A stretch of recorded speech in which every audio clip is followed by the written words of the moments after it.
Sorry, I didn't actually want to do an intro for this, but I figured it's best that you know in advance. We kinda had some connection issues while recording this. Cav disconnected at one point just 'cause it happens. And Panda had to record at, his college or some shit, so he was basically in a public place and got interrupted at one point and had to leave for a few minutes. And because there were people around him, we got distracted a couple times. I took out the excess noise for whenever he wasn't speaking, but if you hear us stumbling on our words somewhere, it's 'cause of that outside noise. And his audio gets really fucky, especially towards the end. I'm sorry, I did what I could. You'll hear it for yourself, I guess. I'm not calling him out or anything. We knew this would happen in advance, and it's technically my fault, so don't bully Panda. Be mad at me. But I figured you should know. And don't worry, we were a little bit late with this, but we will be doing the fall impressions on time. That is a huge priority for us, so get hyped for that around the end of the month. Oh, and we sort of revamped the sign-up form that we have. I don't know too much about it, but if you're interested in being a guest on the show, you might want to check that out. Yeah. Links in the description, along with our Twitter and our Discord, and the MP3s if you want to listen to this somewhere else. Check those out. Thanks for listening. Eat some fruit, drink some water, and Christian Yelich for MVP. Hi! Sorry, I didn't actually want to do an intro for this, but I figured it's best that you know in advance. We kinda had some connection issues while recording this. Cav disconnected at one point just 'cause it happens. And Panda... Tutoru mofos, welcome to the R Anime Podcast. Back again with another seasonal retrospective. A bit late, I know, but we had some other things to take care of. But now we're here. That's what matters, right? And joining me once again is Keverick. Hello, ladies and gentlemen. I'm with a new mic and recording at a good time. So, yeah, I'm happy to be here once again. Oh, yeah. Excellent. And Bacon is back. Totoro. Nice to see you guys. Totoro. Yeah, it's a great movie, right? Right? That's so original. Totoro was just a Steins Gate prequel. Whoa! Oh my gosh, mind blown. We need to go deeper. And also, we have Pandavenger. Hi guys, I am recording in a library study room instead of my room this time, so you'll get interrupted by college students instead of my mother. Panda is literally risking his life to be here today with us. Yeah, those normies are like surrounding him. Like, what's that guy doing? Is he famous? He is. He's famous about anime. Yeah, dude, I'm on a podcast with 2.5k subscribers. Oh yeah! Congratulations, by the way. Thank you. Dude, thanks. We're trying. By the way, just for the record, Bacon, I got Baja Blast. I told... wait, not Bacon. Fucking Becker. I told Becker I would get Baja Blast and drink it on the next podcast. I don't know why. It's good, right? I mean, it's nice. Oh, come on. With Taco Bell. Yeah, dude, the Baja Blast is amazing. Were we arguing about this at one point? I think we were. I don't know why this happened, but I just had it in my mind for like the whole week. I'm just like, I need to get Taco Bell before I do this podcast so I can... Guys, my friend that showed up knows the people outside the room. I'm so scared now. So they're all gonna walk in and be like, dude, what are you doing in here? Just cut your mic off when they walk in. No, nothing. No, it's just talking to some famous people. There are all sorts of narratives being... Oh my god, my microphone just got really loud. There are so many different narratives happening in this podcast. It's really amazing. Probably better than the whole summer season, because that was a little bit uneventful, but we'll talk about that. Starting with the first anime on the list, Asobi Asobase. Cav, you were the... Fucking Nick's just pinged me. Cav, you were the most positive on this show in the impressions. What do you think about it now? I still feel like it's my favorite anime of the season, if not the year. Wow. Whoa. Yeah, I mean, it's pretty strange for an opinion, I guess. I'm not even sure myself if it's the case, but the anime just gets everything right for me. There is nothing new I can say about it, like different from our impressions. So it's just a really, really solid comedy. It's just perfect. It blends surreal and weird faces into really weird jokes. It has an established cast. It just gets a comedy really well. It links its episodes through jokes as well, so it has like some kind of continuity to it, and it's like totally episodic. But what I like the most about it is how it twists expectations, because we get lots of comedies this season, and many of them were kinda when cute girls were not doing exactly cute things. And I feel like Asobi Asobase was like the most outstanding example of it here. Now you're making me want to watch it, man. I feel like I missed something on this season. Jeez. Yeah, I definitely agree with Dang. Cav for the most part. I think I didn't like the humor as much as he did, but yeah, Asobi Asobase like twisted a lot of expectations. It had that great like dissonance between its art style and the jokes it made, which for the most part worked really well for me. I know I heard criticism. Some people said like the art style was too soft for what the humor it was making, but that. I think that made the humor better for me. I did not enjoy it as much as Cav. I think some of the jokes, especially the like realistically drawn reaction faces, that got old after like the second episode for me. Fair enough. But it was overall a really good comedy worth checking out, I'd say. Yeah, one more thing is a huge credit props to voice actresses, because they were really, really amazing here and carried the entire show for me. Especially, lots of praise is going towards Hanako's voice actress, and she was just unbelievable as Hanako. Oh yeah.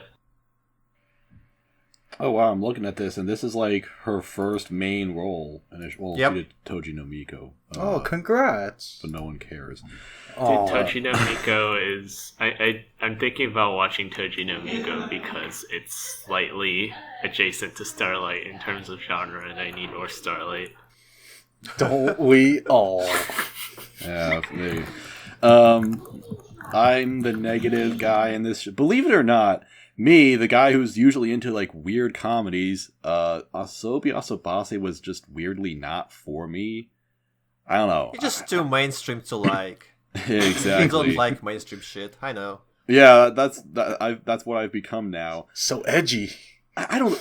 This show was, and I can't believe I'm saying this. It was too weird for me sometimes. Impossible. Like that one thing, that one scene where they had to sniff each other's armpits. I'm just like, what the fuck is this garbage? What? Go on. I don't know. It came off as weirdly fetishistic, if that's a word, however the word is. Like it had a real fetish appeal to me, and I'm not really into that personally. I don't know. I guess I can see that, but at the same time, it didn't really sexualize it. It is something I didn't really enjoy about one of the following comedies, Chio-chan. But here, it didn't really come off as sexual to me. Well, I don't know. That's my impression, at least. Wait a minute. Wait, Asobase had an armpit sniffing scene? Yes. Yeah. So did Chio-chan. And that joke lingered for like entire season as well. Oh. I agree with Cav that I think Chio-chan frames the more fetishy scenes in a more titillating manner. Asobi seems to like want to make sure we know it's just for kicks, whereas I believe the mangaka for Chio-chan used to like draw H-dojins, so Yes. Oh, dude, look how detailed the chests are. I'm like, oh man, like I think I had to look around when I was watching at work. I was like, okay, I hope no one's watching. By the way, I'm gonna leave the library with a bag on my head. Just want everyone to know that. They can hear you, I bet. Yeah, They're listening to Are you. they all watching you? Oh no, I'm like in a study room, but it's like not completely closed, so people can hear in the adjacent room can hear what I'm saying. Oh, jeez. Okay. But yeah, overall, it was a really great comedy for me, at least. So I would definitely recommend everyone at least to try it out, because first episode kind of gives a really good impression of what it is and what future episode hold. That's fair. I don't really have anything against it, I guess. It did get a lot more popular and a lot more highly praised than I expected. That's something. Yeah, yeah, it's like in top 300 of mail right now, which is really high, and apparently it's really popular in Japan as well. Wow. So here's the hope that we get more seasons, maybe? That would be very nice. Yeah. Depends on the manga, I guess. I'll check it out when I get the chance. We get Yeah, some go ahead. OVA.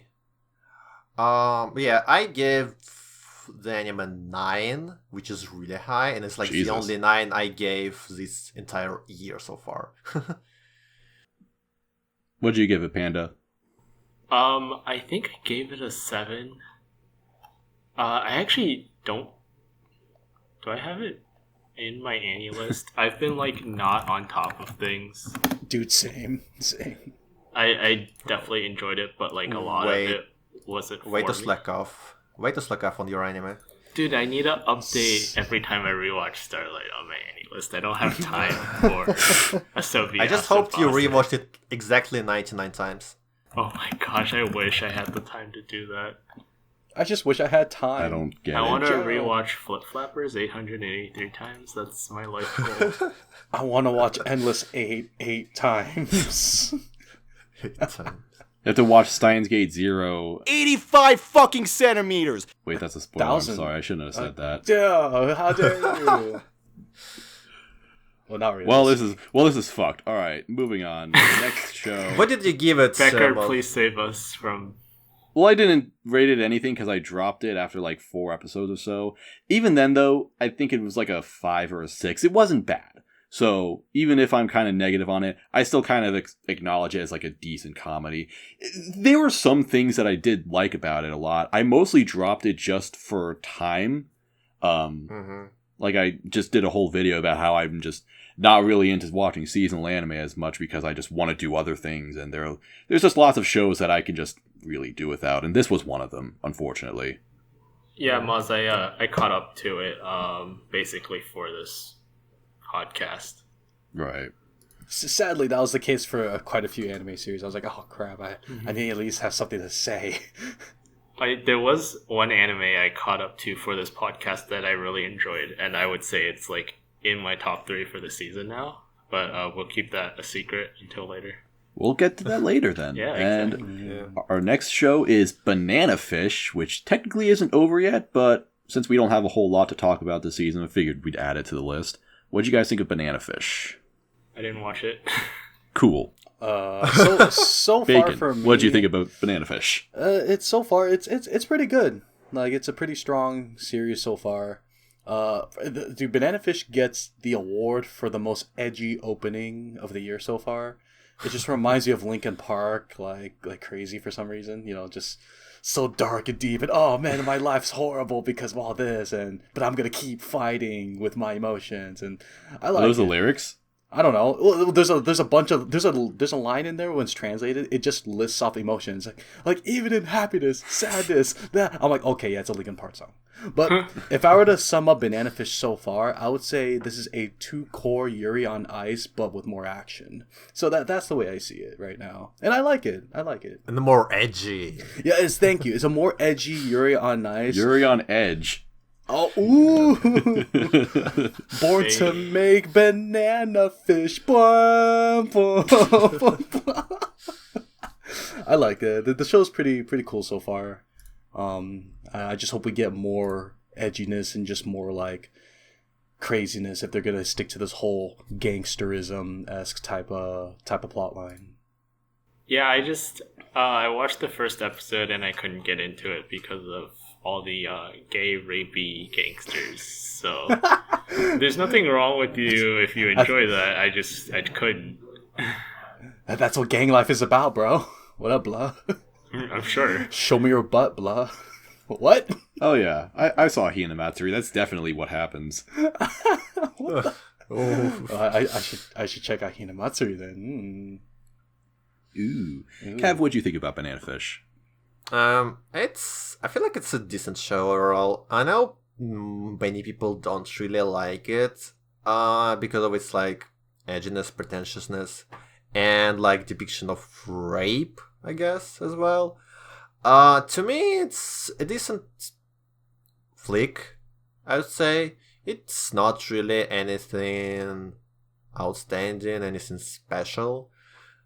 It kind of reminds me of a certain airing which happened 2 years ago, 91 Days, which was also a kind of decent action show, which was, which happened in America, but like in the earlier period of time. Right. It's good. It's real good, but I don't feel like it will have a lasting power in people's minds. So for as long as it's here, people will talk about it. But once it ends, I'm not sure if it's going to be recommended and as such as well. I don't know. It's just a decent anime, and that's basically it.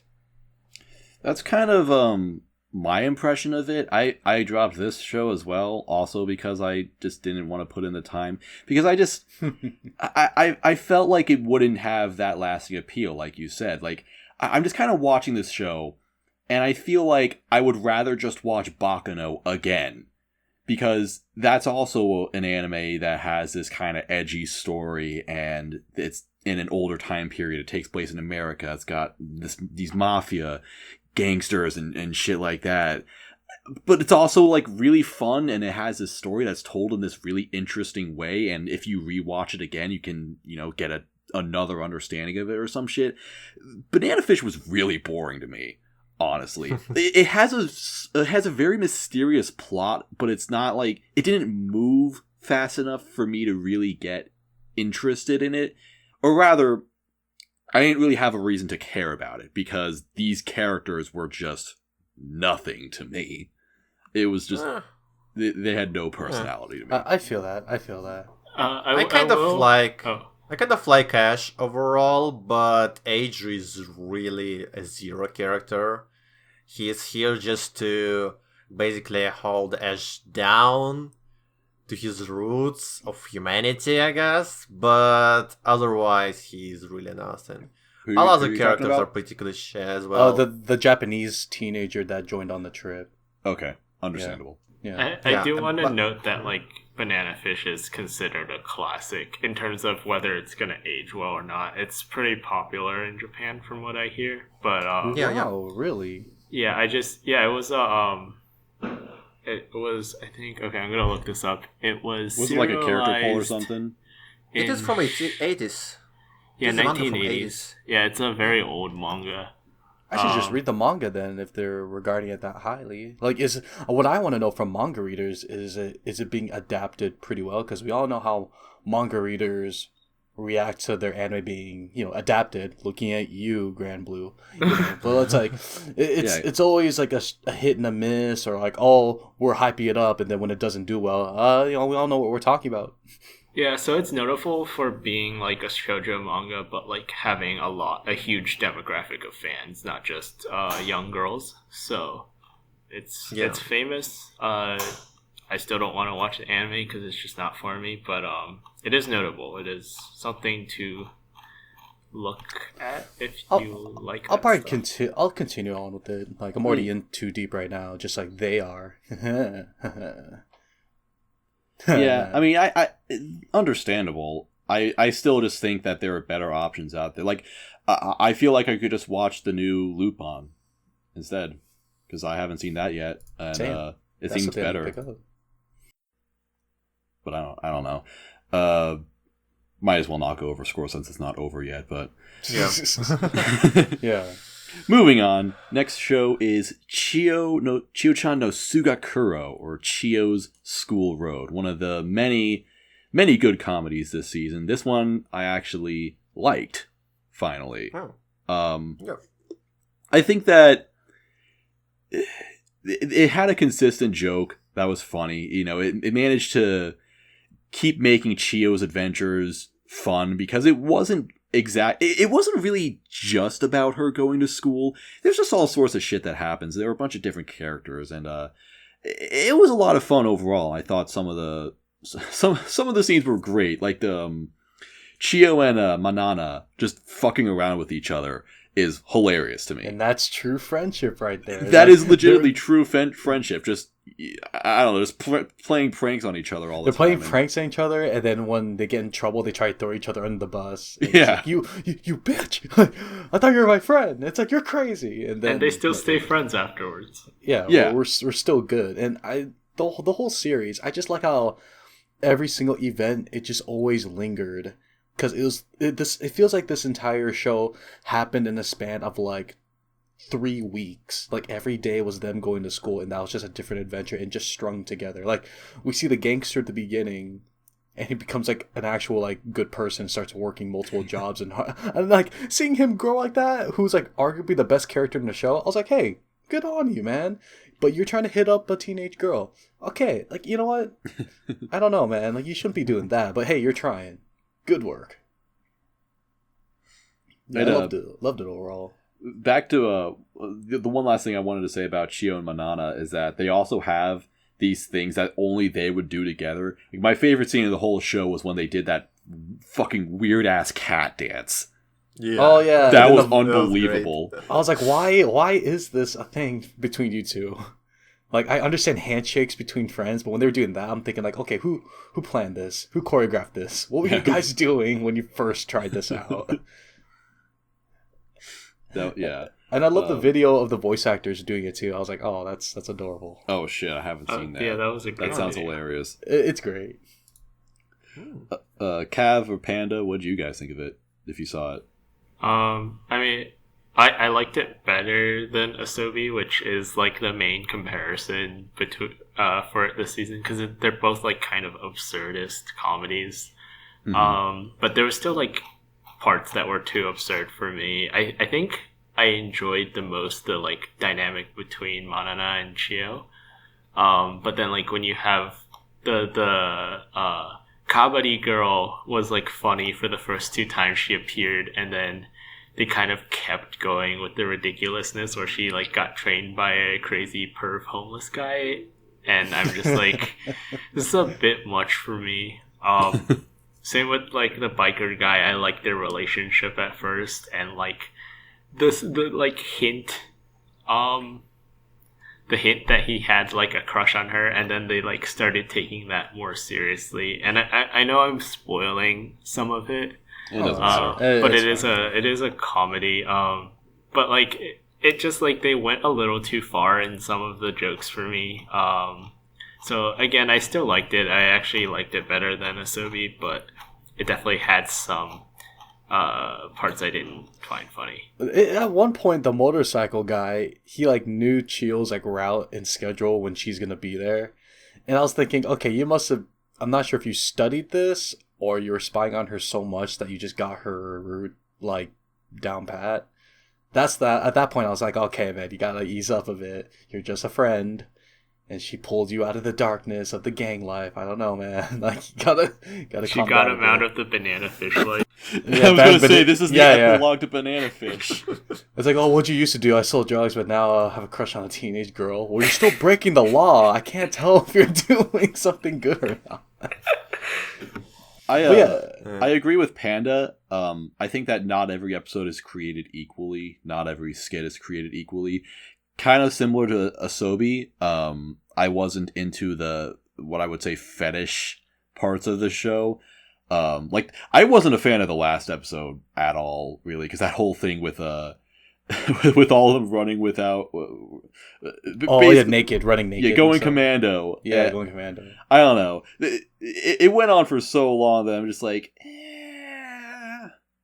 and maybe I don't know. This might just be because I'm a little bit older now and I'm not really attracted to these characters because they actually come off as like actual teenagers to me, and I'm not attracted to teenagers. That would be wrong for my age. Why are you even watching anime? You know what? Because fucking the girl in fucking Yunasan, whatever her name is, the name of the show, she doesn't look like a teenager. That's why. It's true. It's a 300-year-old vampire, guys. It's good. No, it's not. It's not, man. Come on. I think it's okay. Yeah. The last thing, no, on the last episode though, I do agree with you that the whole going commando skit was like, all right, I get it. You know, you're free, but I thought this was supposed to be just another day. The one thing I loved most was the very end when they went through the entire anime of all the best moments, and they had a film crew in the background and stuff. I thought that was pretty funny. That was genuinely good. That was cute. The bloopers reel was fantastic. Yeah. Well, more series need to do that, honestly, regardless. Like, it should just be more series and just take, like, Attack on Titan. Like, just have Eren falling on the ground. Oh, God. It reminds me of, like, Disney movies from, like, the 2000s. I don't know how often they did this, but, like, back in the 2000s, like, Monsters, Inc. would have those in the credits. They just animate their own bloopers. Oh, yeah, man, I miss you're right. animated blooper reels. You're right. Those are great. Yeah. Cav, did you watch Chio-chan? Yeah, obviously. Why wouldn't I? Fair. Yeah, I like it a lot as well. Well, overall, I feel like this season is really strong, which is probably not a popular opinion.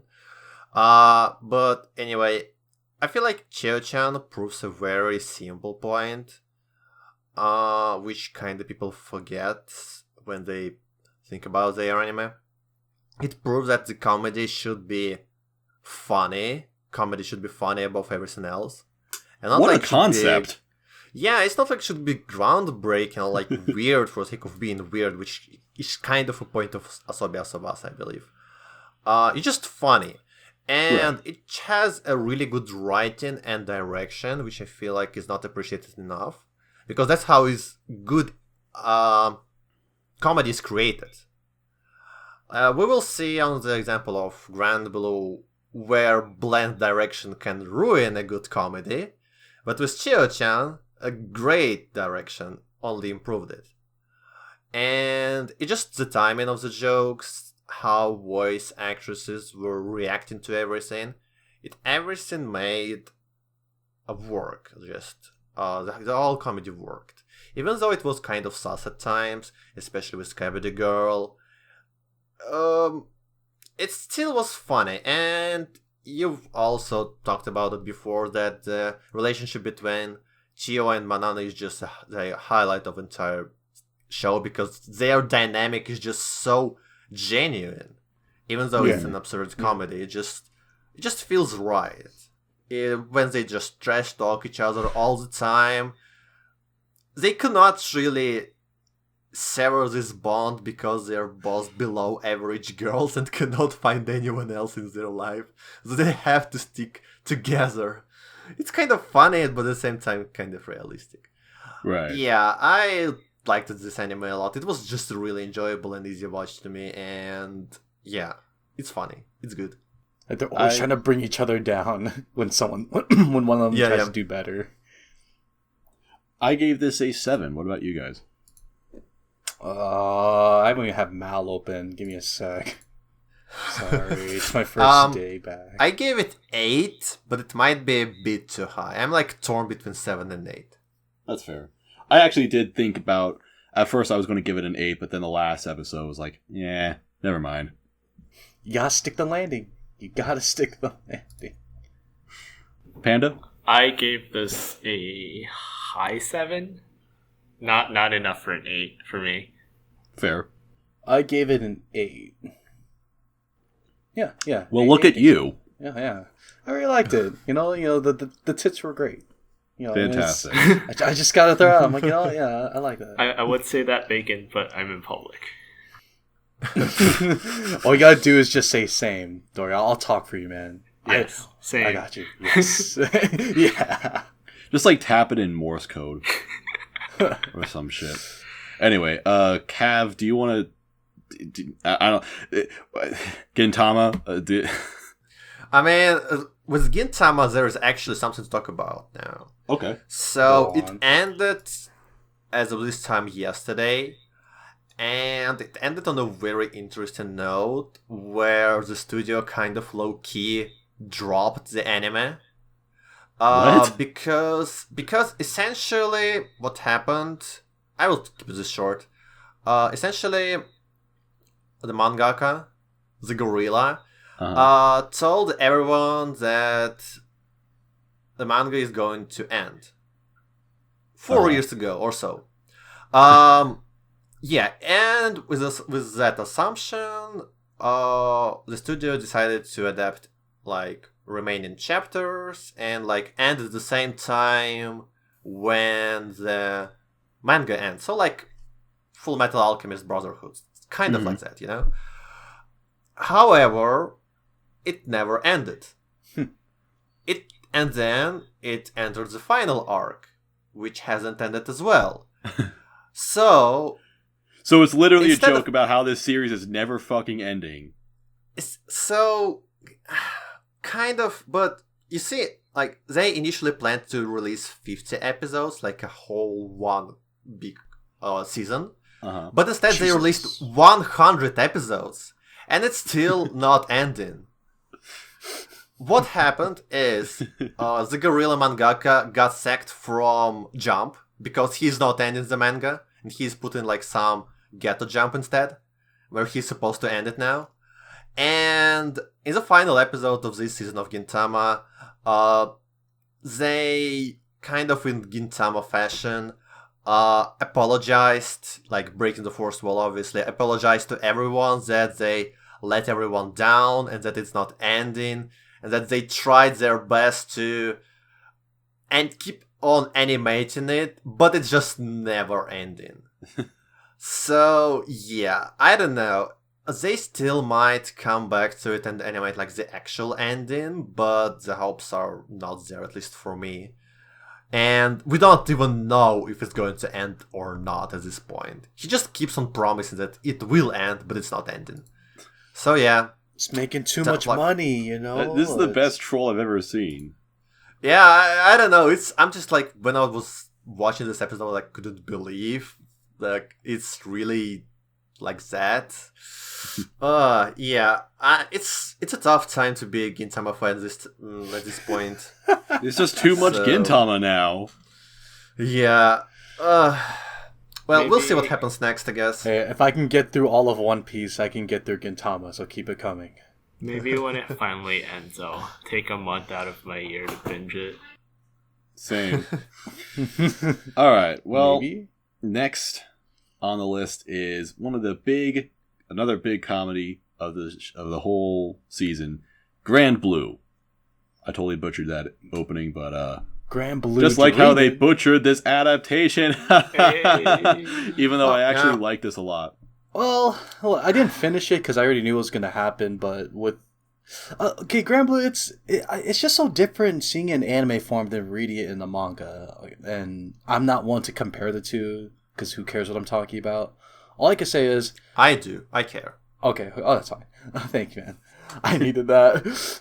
All I can say about this is Grand Blue Dreaming's opening, arguably best opening of the season. It makes me feel so passionate. I'm like, dude, let's go out and do stuff. We don't have to go diving. That's too much money.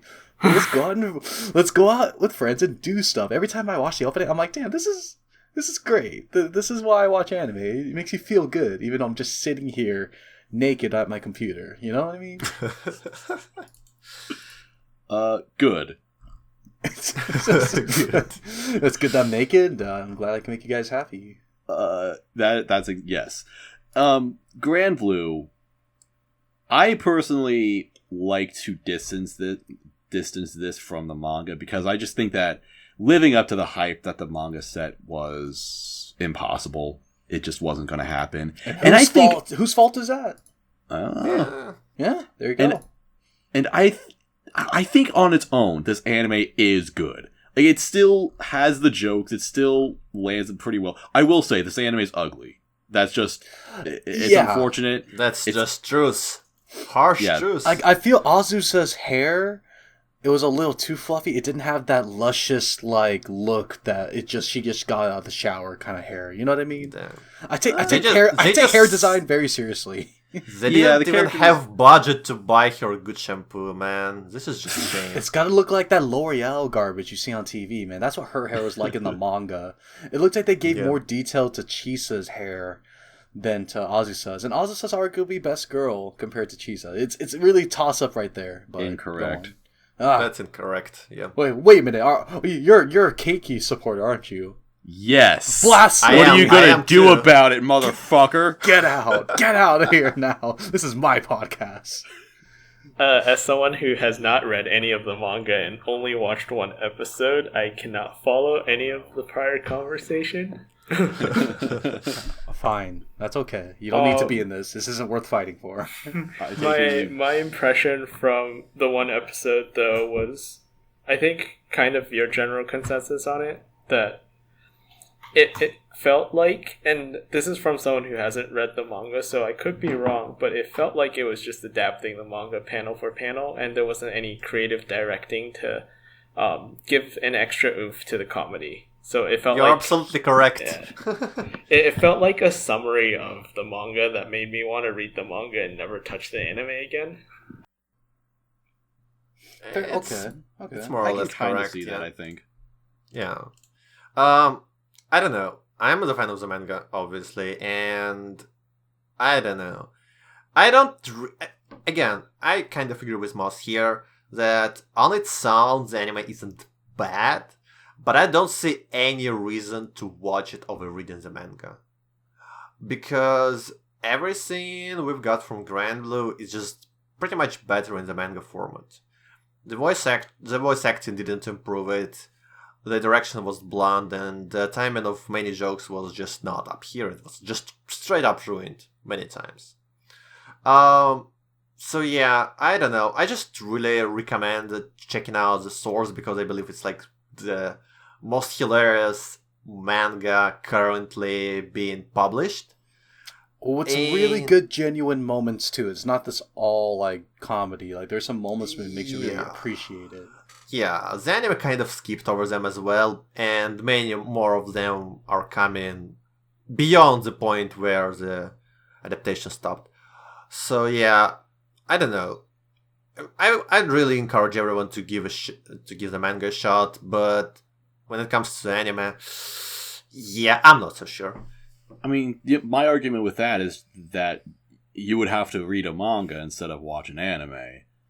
I don't know. I mean, there are lots of anime that I've seen where I like Golden Kamui, where I think this manga is probably way better because this anime isn't really pulling this off. But Right. I don't want to read the manga. I want to watch an anime. It depends, yeah. Maybe you prefer anime as a medium, which is fair enough. Yeah. If we I mean, were I to look would at the definitely anime- say, I would say if you watched Grand Blue and you enjoyed it, I would turn you to the manga. Say, yeah, the manga's even better. And I think what I think is actually the most disappointing thing is that they ended the anime in a certain spot. I was hoping they would go like a few chapters more because I thought just reading the manga, I'm like, this would be a perfect spot to end in an adaptation. It's one of the best moments. It was like the exact moment where I thought, you know what, this is a fucking masterpiece. And unfortunately, they didn't reach that point.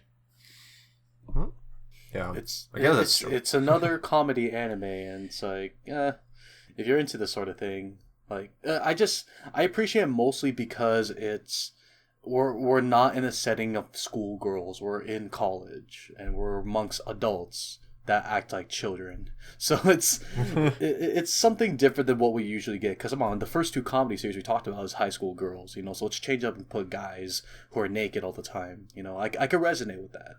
Yeah, you But- can Yes. definitely relate to that. Yeah. Very yeah, it's accurate. Yeah, fun stuff. But I think for me, Grand Blue's going to receive a drop because I just don't have time. Yeah, fair How enough. sad. I don't know. I still gave it a 9. I think that 9. when the wow. yeah, I thought it was still consistently hilarious. I didn't really have the same problems that you had with the timing and the direction. I thought it was just fine. Lots of the jokes are just funny on their own. Like, nice body, Chisa. That's fucking hilarious. That's so messed up. Yeah, that one was good, yeah. I don't know. I gave it 6. It's just kind of shame that I was looking so much forward to this. Because, yeah, I love the manga. And I believe it could have been higher for me had it was it released in a different season. But because it's released, it's kind of compared to Asobi and Chio-chan, and I believe they are just stronger comedies overall. So yeah, I don't know. It's just That's like fair. a mix of these conflicted feelings to me regarding my sore opinion on the adaptation as well. So yeah. Well, speaking of sore opinions, we have a lot of sore opinions about the next show, Hanebado. Oh god. Oh god. No. This Can we fucking skip it show. over? Now this is Just why skip I'm it here. over. Let's discuss this now, gentlemen. All right. Civilly. Take it away, Bacon. Okay. Oh, start with me. So far, with me, this anime, of course, is awakened by love for badminton again. Like, ever since this started up again, I've been consistently going every week to play badminton with my friends. And I'm telling you right now, I am pretty terrible compared to those people there that are all playing. But when I'm playing against my friends, I'm pretty raw. I just gotta fix my technique and stuff like that. I don't know. And but that's beside the point. Because I love the sport as it is. But the anime, it's dude. The mom's an ass. Okay, we'll get that out of the way. That's true. That's We'll a very get to that mild later, way but- to put Okay, it. we'll get to that Let's later. just- But here, the thing is, this is just all too dramatic for a sports show. You know, it's like Crocodile Basket levels of dramatic. But when it comes to the execution of the actual scenes where they're playing and they do describe some of the things like, oh, she's a southpaw player, so you know she's cutting it in a direction that goes like this. I'm like, yeah, I didn't know that. And that if we had more of that, just every game just looks dope, then it would have been like a lot better.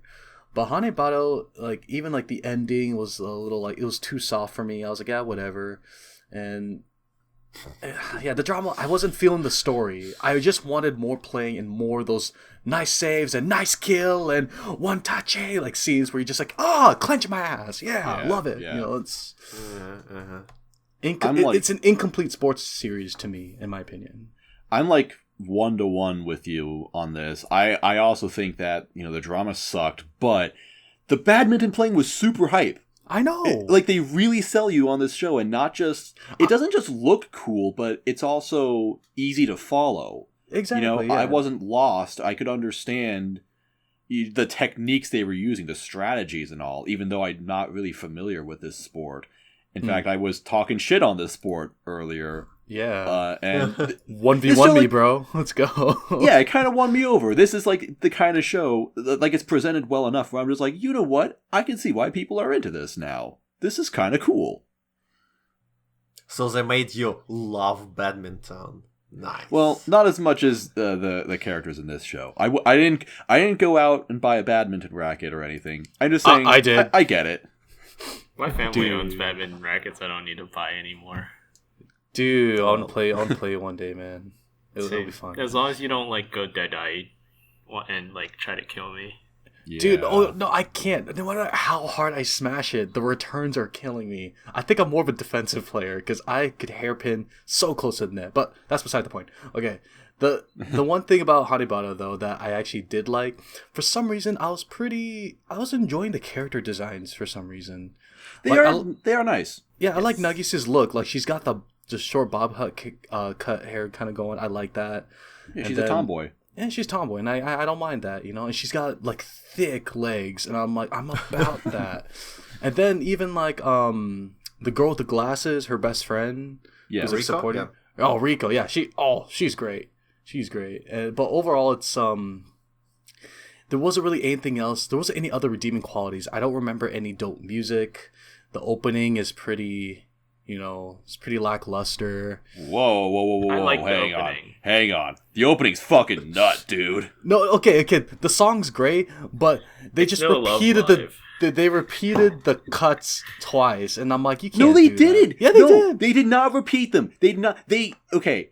Yeah, The they first did. the first time they show them, they show one part, and then the second time they basically like finish the cut. They split it in two parts. It's not the exact same thing. I'm gonna rewatch it, but Seriously. okay. I don't know, man. Dude, I fucking analyzed this OP. I have it down. I just think the song's pretty good. Okay, and let's go get the professional shitbag in here and have What's in him an OP? Hey guys, Mother's Basement here. Oh god, that'd be great if he could help us out with that one. But I hardly think he'll get anything out of this opening. The point being, look, it's The Hanebado, repetition it was just, is metaphor for her second chance at the game. Oh, dude, that's so deep. That's deep. Oh my god. The final episode, though, about the only thing I just don't like about the final episode was the breathing sensation and the heartbeat. Like after a while, I'm like, okay, they're focused, they're breathing. And number two, the heartbeat thing. Aren't they athletes? Their heartbeat should be racing. It shouldn't be slow. Not unless the game is in slow motion at that point. I guess it was. I don't know. It kind of was, I believe. Yeah. Yeah, I think they tried a little too hard to be. Vampire. Sir, please. Well, I'm sorry, we were having a serious discussion about anime. No, we're not. we're not taking this seriously at all. I gave Hanebado though an 8, despite what I said, just because. An 8? I know. Just aren't I all over the place? Nani? And that's why my affinity with Bacon is so low. I'm gonna be so salty if Bacon doesn't give Starlight a 10. Oh crap! I need. Well, now that I talked about it, you have time to raise your score, Bacon. Okay, I'll say 7. I'll say 7 for Hanebado. I'll say 7. I gave it a 5. We just bullied you into. Yeah, you bullied me into a 7. But now that I talk about it out loud, I'm like, you know what? I really didn't think I would enjoy it as much as a Haikyuu or an Ippo. So, but all it did was push me back into playing this game again. So it's. God, I just hate how I suck right now. God. I gave it a 5 because I would say that like the actual action is a 9 and then the writing is a 2. So it just evens out. Cuz yeah, like okay. This is a really melodramatic sports drama. And I was actually willing to kind of defend that or at least tolerate that because I don't know. It's a sports anime. I kind of would expect this sort of story, even if it is even more overdramatic than, some of the others. But it just gets irredeemable down the line with the mother. Like, holy shit. I know I'm a bad mother. You think? Okay. I might have even given this a higher score if at the end of it, Hanasaki was just like, hey mom, fuck you for abandoning me, by the way. And slap that bitch. Yeah, slap that bitch with a badminton racket. Instead, it's like, no, it's just water on the bridge, man. A little abandonment never fucking hurt anybody. At least she's really good at badminton. That's what matters now. Oh, that's the thing I wanted. Like, I wanted a real reason why her mom left. But the thing is, that reason was like, she was relying on trying to play badminton for only me. I needed to find her own badminton, man. I know. It was like, God, it's just so cheesy. Like, I always thought that she had like a reason, as in the reason why I left and didn't want to tell you was because I'm dying. I don't know, like something like that's. I'm dying. I don't know. It'd be better. I'm dying, so I'm just gonna leave. I died inside while I was watching this anime. It's the fact that she just didn't say anything is what made me angry. But then even then, you could just told her saying, "Hey," like she should have asked her that question when she was a girl, like really young. And say, "Hey, why do you play badminton?" And she's like, "Oh, for you." And she's like, "No, you shouldn't play for me." That would have solved all this. But no. Yeah. How about you just talk to your fucking child? Yeah, talk. God, you could replace her with a lamp, and this anime would be better. Yeah, dude, then it'd be Undertale. Yeah, you're right. I don't get that reference. I'm just agreeing with you. Okay, I got it. That's hilarious. Yeah. Have you watched it, Panda? No, I said I'd catch up to it, but I didn't. So it's a drop for me because I'm definitely not going to continue watching it. Yeah, we'll play one day, man. I'll play badminton with Bacon if we ever meet up, but I'm not going to watch Hanebado even with Bacon. You're gonna see me walking down the street and I'm like listening to the opening theme as I'm about to play. Hell yeah. But yeah, I have lots of shit to say about Hanebado, but it's mostly been covered, and I don't feel like kicking the guy down even more. I'll just focus on some points which haven't been covered yet. I feel like this anime doesn't deserve its animation at all because it looks gorgeous. It looks fucking amazing. And like the animation of the matches itself, I don't remember a sports anime which came out recently which had such a stellar animation. Yeah. It's such a fluent and just a really good transition between shots, and just the dynamic of the sport was really well translated in the screen. It was great. I agree. Yeah, but the drama itself, I don't know. I feel like the main complaint I have here is that it treats its viewers as dumbasses who don't know how common sense works, which makes the experience feel even worse. Right. They treat you like you don't know, like they don't respect your intelligence at all. That's the main problem. They present this awful drama and want you to believe it. They want you to eat it and feel for Anna, feel for her mom. I don't know what kind of person you should be to really like feel for it, to get it. This is just so disrespectful towards viewers. It's really boils my mind. I don't know. It is dumb. That's just not a good backstory for any character. You know? Yeah, I I don't know so what why they you even don't play anymore? Oh yeah, my mom left me. Well then. That's it. I don't know what they even tried to do here, like what they even went for here. It just seemed like they ran out of ideas, or they just created drama for the sake of drama. I don't know. I don't really want to think about it. Right. And the last point I want to make is Ayano herself. Her yandere attitude was just not enjoyable at all.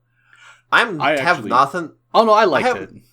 You kind of liked it? Yeah, because in my mind, when she started talking a lot of crap to Nagisa, when she's like, "Oh yeah, you're scared to play me, huh?" In my mind, I'm like, "All right, I haven't seen this in a while." A cocky character, and like seeing such a cute girl be like, "Yo, like yeah, she ain't nothing. I don't even have to go 100%." I was like, "Ooh, yeah, ooh, what are you gonna do about that? Like, what are you gonna do about that?" Her trash talk game is so fucking strong that I was Yeah. I was buying into it. Yeah, let's go. Like when she was in that match with that other girl, and she's like, "Dude, just surrender already, all right? Just fuck this. You're not gonna win." I don't have anything against it. I just feel like it didn't belong here. Her being such a psycho. I feel like I could compare her to Yuno from Mo's favorite anime, Mirai Nikki. But at the same time, the whole setting of Mirai Nikki is dumb as it is, because it's a battle royale for becoming a god. So becoming the god of badminton in this anime. So being a crazy ass bitch here is not a stretch. But when it comes to badminton, playing the sports in the real life world, when you're such a psycho, it just doesn't really make sense to me, you know? Well, let's be honest, Hanebado is probably just a big advertisement for badminton products like Yonex. That stuff's expensive, man. Dude, the rackets are like $100. Oh, yeah. Oh. Okay. And the birdies, if you smash the birdies wrong, you like just fuck up that. You can't fix it. You gotta buy more birdies. Mm-hmm.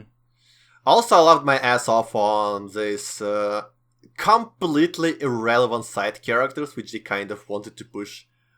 That one girl was like, "Oh, I kind of like him, and I've been spying on him," and then they just shoved that aside, like, "Okay, you guys are done." That's the audience. Audience isn't feeling this one. That was pretty pointless. Yeah. I gave this anime 3, which is like a Darling in the Franxx score. So yeah, it was dumb. I don't know what to say even here. Yeah, to be fair, I also gave Darling in the Franxx a 5, just like Hanebado. What did I give Darling? Go on, keep talking. I need to check this. Yeah, well, I think we're done with this, unless you guys have anything to add. No. I gave Darling 7.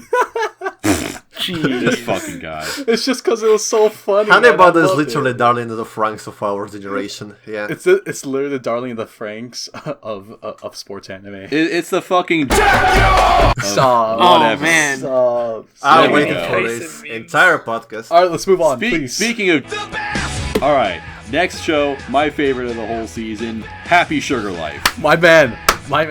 Fucking Dude, happy. This show was let's go. fucking great, dude. More I don't shows care I what anyone didn't says. watch. This was fantastic. Come on, 100%. The show's fuego, dude. Like, I loved everything about it. Yeah, me too. Me too. I'd probably say, okay, so again, another strong opening that I really enjoyed. Like, I was head banging so hard at work every time. This like, is my favorite OP of the season. Yeah, sure. yeah, and the thing with Happy Sugar Life is like I really liked what they did when they kept on delving into like how dark everything gets and all that stuff, and I love the yandere eyes in this one more than Hanebado. And the thing was that towards the end, I thought it was going to be a generic ending where everything came to a screeching halt, but what happened afterwards with that other character when she was in the hospital, I was like, uh-oh, is the cycle gonna continue? Uh-oh! And I was just like, yes, like, we never know, we might get more. Yeah, I love this series. I gave it a 9. I love it to death. It's like, I was thinking it was gonna be in my top 10.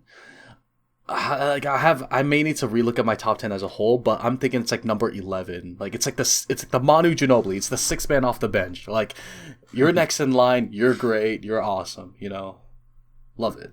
That's fair. I also gave it a 9. I only had a few complaints about it. I think it did a hell of a lot more right than it did wrong.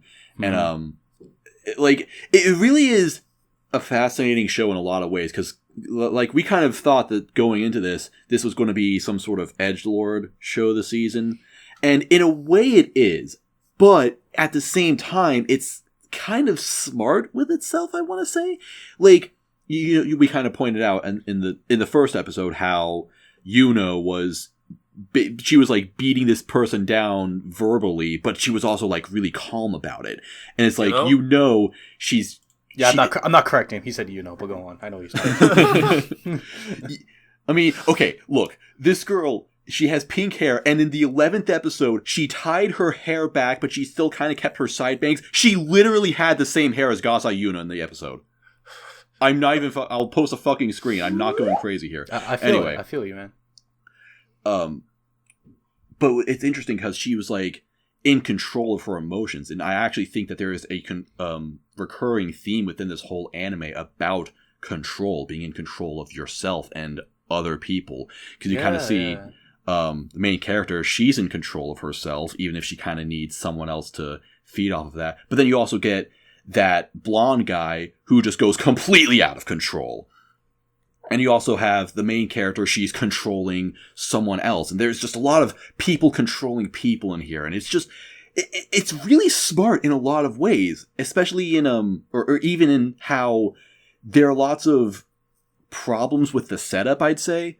Because if you just think about it for 5 seconds, okay, a teenage girl is living with like an 8-year-old girl who's not her sister or anything. They're not blood related or anything. She just has her locked up in this fucking apartment in broad daylight. How the hell is that even possible?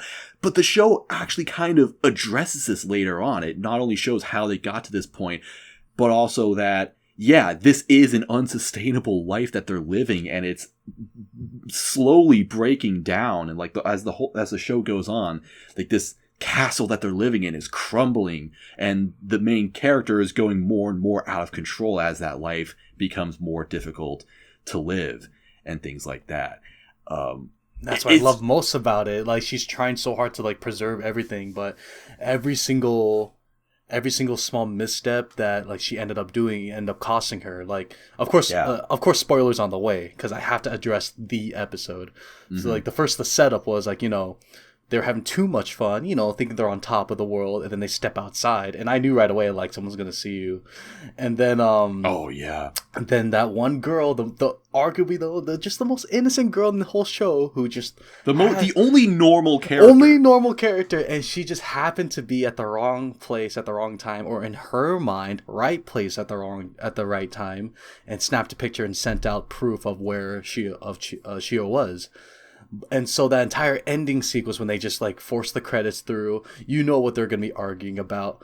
But, dude, that scene, the final part when she drove that knife slowly into her throat, right there, man. I was dead silent watching that. And when there was no music, and you just hear the panic, her clawing at her wrist, and like she's like, shit, like she's actually like dying. Dude, I don't know why. I don't know if this makes me twisted, but I liked that scene. I liked it. It was so raw, and like I compared it to that scene. I forgot what army or what military movie it was. The when she was stabbing him, I just compared it to her going, shh, shh, shh, it's okay, it's okay, it's okay. And then like just slowly drove it. Oh, I don't know why I like it. Like, every time I think about it, I'm like, that was so well done. I don't know why. Does that make me a terrible person?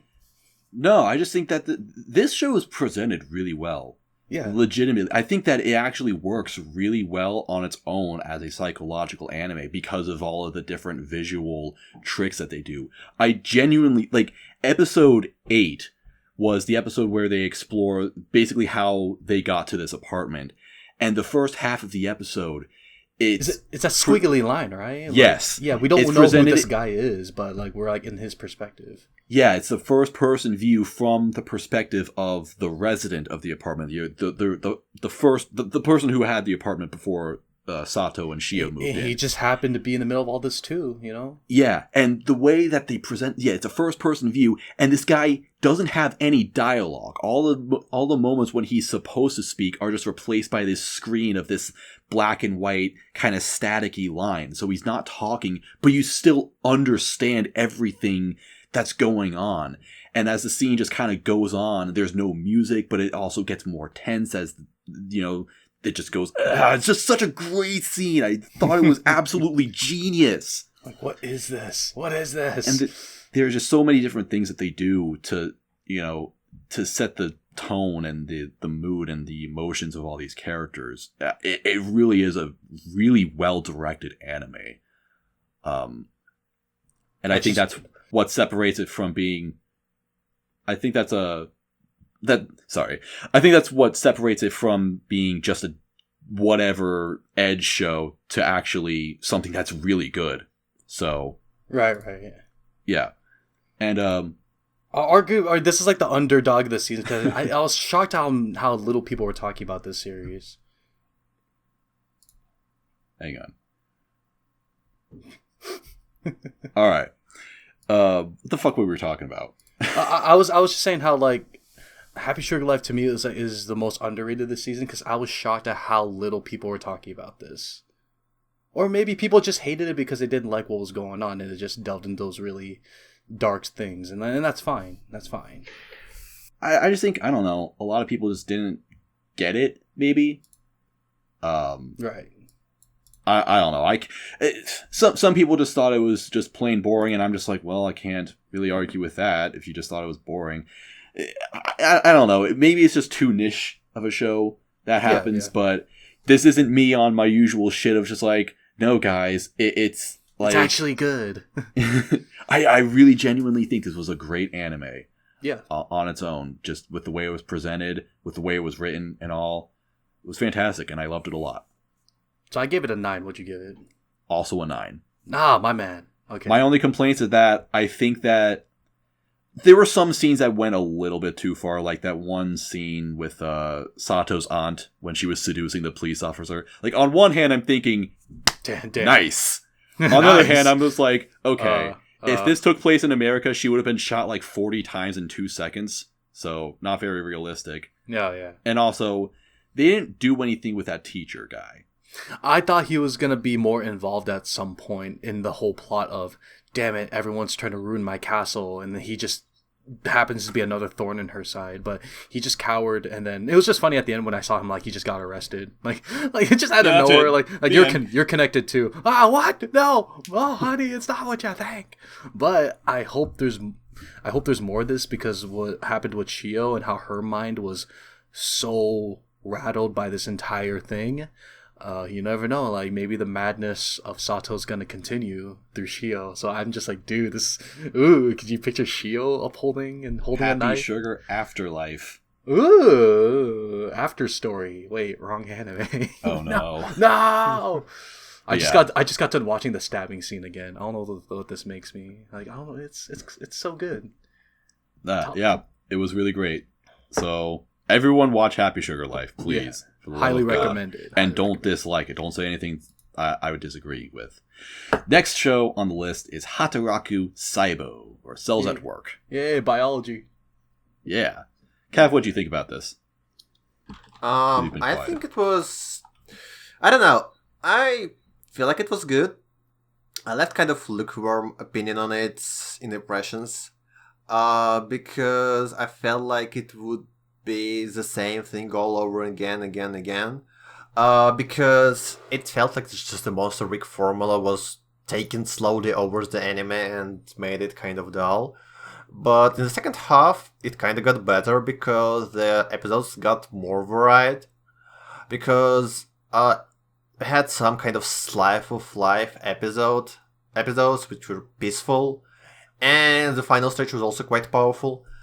So once it gained this variety, the whole anime improved a lot and was able to highlight these different functions of the body well enough for me to like it. I would say it like that. It was decently cute as well. So yeah. I do think the character designs are very cute. Yeah. And I'm not just saying the obvious platelets are adorable, because they are, but I really love the design of the red blood cell. She's great. So adorable. Oh, just overall designs are good in the anime. I actually think I agree with you, and I didn't think about that until you said it, because I was pretty lukewarm on this show.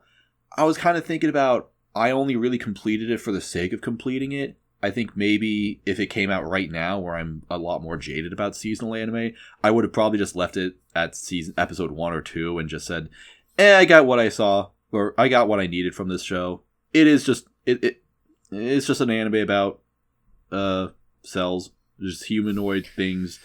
I don't know. Yeah, and let's be honest, I'm not going to remember half the things that were talked about in this show, I Right. especially the things about, like, the diseases. I'm not saying, like, I'm gonna, like, encounter these diseases and I'll be like, oh, Cells at Work taught me this. The one thing I was looking more, the one thing I was looking more from Cells at Work, because I know it taught us about diseases. Like, when it had a cancer episode, and that was a 2-parter.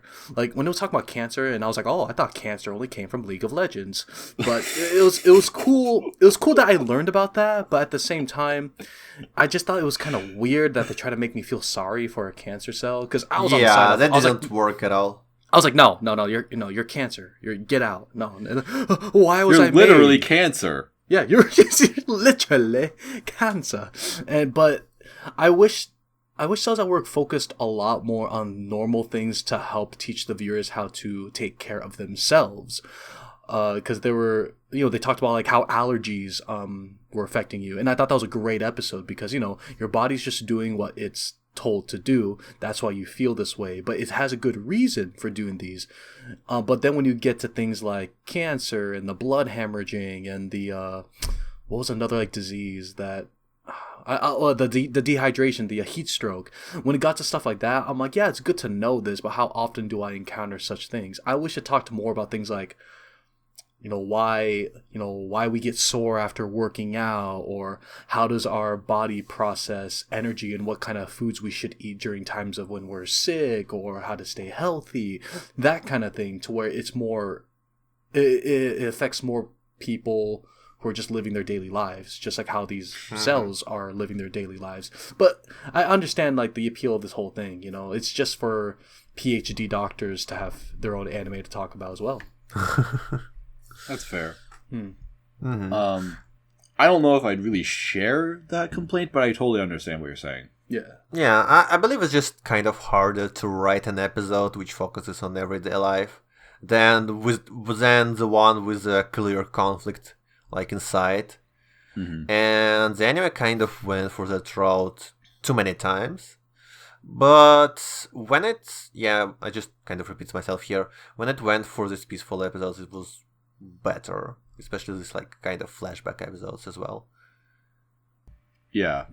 The platelets are adorable, though. Like, I love the platelets. They're cute. They're cute as hell. And then, of course, the red blood cell design is great. I would kind of say that I don't really get the whole hype behind them. Maybe just It's just because a meme. I just seen too many cute girls in my life, I guess, to not really be really affected by it. But yeah, I can kind of see them being cute still. It's just a meme, really. Yeah, maybe. Yeah. It'll die out soon. Honestly, It's not gonna die. Well, all the show did was give more cosplayers ideas, just like Bo said. So it's gonna die out soon. Don't worry. It's just giving us more ideas and just more ridiculous concepts. Like, hey, look, guys. At first, we want to have sex with cat girls, and then we want to have sex with Cells, and now we're gonna have sex with Bowser. What else do you want to have sex with? It just follows a trend, but that's a whole different podcast episode for something else. So I think what I give. I like how you embrace it, Bacon. I like how you embrace it. Well, you got to understand it. If everyone goes, oh, no, that's not true at all. Like, look, let's be honest here. Yeah, be honest to yourself. I gave Cells at work a 7. It might be a 6, but I'm thinking 7 right now, but I'm just trying to think of something else why it's a 7. Remember, when I score things on the fly, I'm not thinking too much. I gave it a 6 because it didn't leave too much of an impression on me. But it was enjoyable for what it was, I'd say. I kind of agree with Cav that the second half was stronger, and I actually liked the last 2 episodes quite a bit. The last 2 episodes were great. Like, they were really good. I never thought it would get to that point, but it's like, yeah, this is a human body, and at one point, we're all gonna die. Oh, one thing I even like how the one thing I wanted to comment, I almost forgot. I like that there are no ass pulls in this anime. Like, everything actually has, like, a legitimate scientific explanation. Like, everything is happening because that's just what the role of this cell is, right? Yeah. And I knew that they were going to result to, at the very end, to have more blood cells come out of nowhere. In my mind, I was like, so, do you have a transfusion? You do have a transfusion! Oh, yeah. Even then, I thought that was, like, funny. At the same time, I was like, oh, yeah, that's expected. Because come on, let's be honest. If they actually really did kill everyone, that's I did actually think that too. I was thinking like, oh, they're gonna have to do a blood transplant or something. So I like that. I kind of I got the explanation before they gave it to me or whatever. Right. I just like that they didn't do like the dumb fantasy route where it's like, oh, I'm a super powerful cell and I can do all this shit. It's like, no, fuck with off. The power of the friendship of cells, they all came together and still somehow saved the body. No, it doesn't work like that. Why don't you just die? But this show is passable. I'd say it stands out well. I think it will be remembered for what it is. It's not amazing, but you're getting what you pay for, essentially. What'd you rate it, Cav? I gave it 7.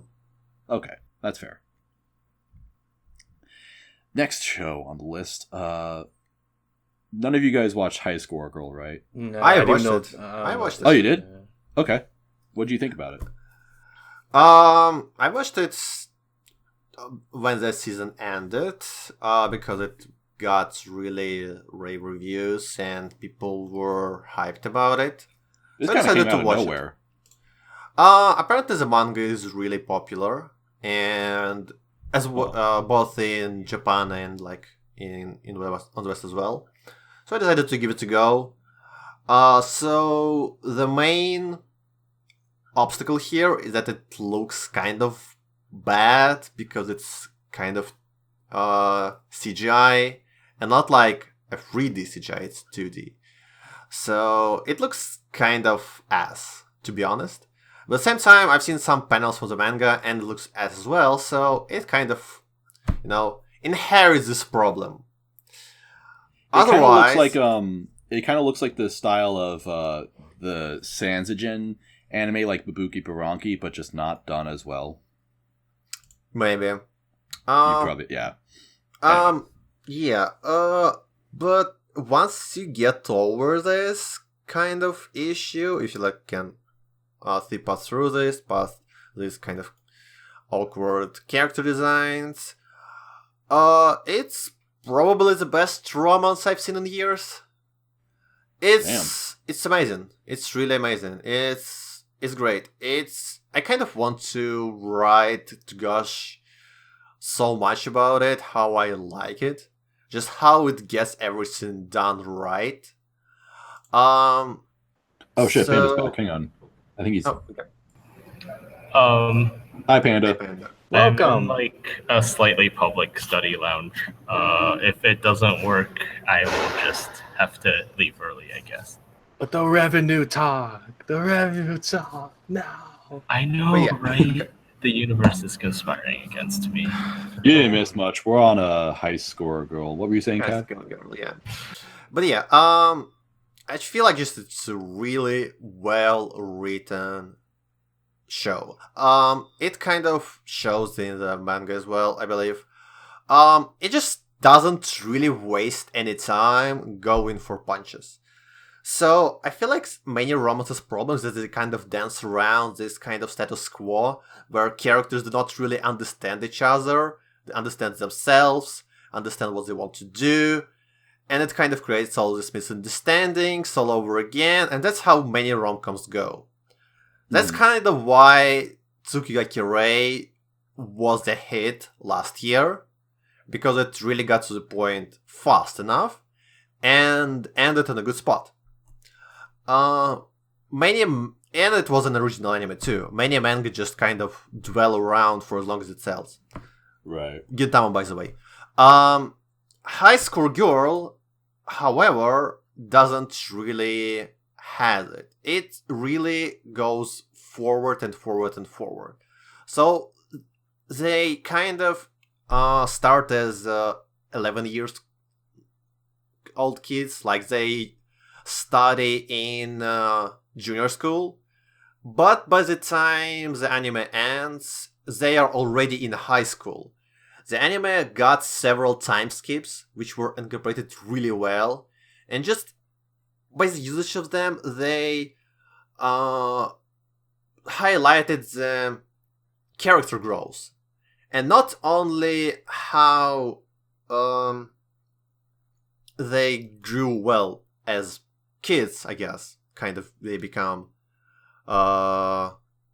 teens, but how they develop themselves, how they feel about the world, how they feel about each other. And it's just really good. And it's also kind of incorporated well in the narrative as well, because the anime kind of starts naive, simple, and by the end of the anime, it kind of really gets dramatic and genuine. I don't know, the anime isn't really that dramatic as like Hanebado, I'd say, but it just has these kind of moments where the drama is, but it's not really in your face. I binged all of this. Yeah. Because I didn't watch it until you guys were like, oh yeah, you need to be on the podcast again. I was like, I heard High School Score Girl is really good, so I binged all of it like this weekend, and it was such an easy binge because, like Cav says, the beats just keep coming, and you see them mature, and they're like different characters, and there's people talking behind me. I apologize if I'm unclear, but I get it. Yeah, I mean, it's not their fault either. It is public. But yeah, it's just a fantastic show, and I can't believe I didn't watch it earlier. It made me like look past its slightly off-kilter visuals, and like I just got really invested in the story. So yeah, the story itself was really good. It also has a really interesting setting as well. It has a setting of early 90s, where there was a huge boom of arcade games, and like these games like Street Fighter fightings, and it showcased this whole setting, or I guess culture really well. It's really interesting, especially if you're kind of into this arcade gaming, or like you remember this from your past. It's kind of endearing. I don't know, I can't keep talking about this a lot, but I really recommend highly to check it out. It's great, it's underwatched, and yeah, just do it. Watch yourself. Just do it. That's really interesting. It is going to be on Netflix, so and like I said, it's a really easy binge. So if you don't want to watch it right now, wait until Netflix gets it because it's absolutely fantastic and it's jumped to my top 3 of the season. That's really interesting. I definitely didn't consider watching this because I thought it just seemed like a really simple and gimmicky premise, just 2 kids playing arcade games together and they just have a relationship. I wouldn't say there's anything wrong with that specifically, but you were definitely selling it in a way that makes me think it really is a genuinely great romance and not just some. Yeah, see, It's not like I thought it would be like Dagashikashi. Like Yeah. they kind It's of just highlight there. some kind of game and it kind of repeats itself for like entire core. But no, Yeah. it has a plot. Yeah, Really it's not good like too. one of those seasonals that's like I would say. Honestly, this synopsis kind of sounds like '90s gamers, but in a bad way. But actually, no, Jeez. this show seems like it would be remembered in 3 months. Yeah, it's a great anime. And it has a really good opening and ending as well. Well, ending is by Yatsuko Kishimura, who is one of my favorite singers of all time. Huh.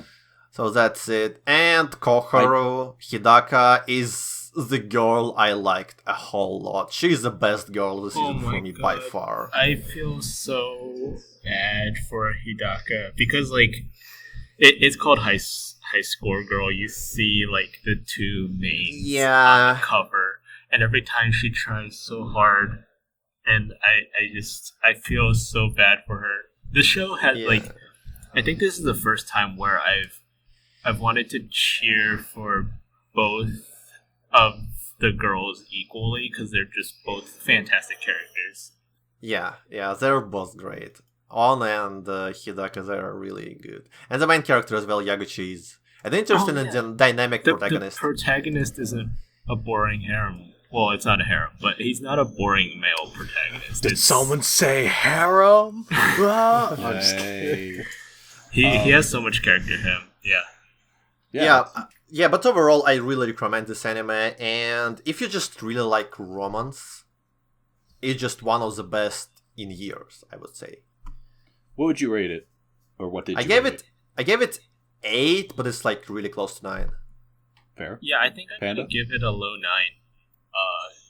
It's just absolutely fantastic, and it caught me completely off guard when I binged it. Maybe I'll lower that, but so far, I think after my initial impressions, after binging it, it's definitely a low 9.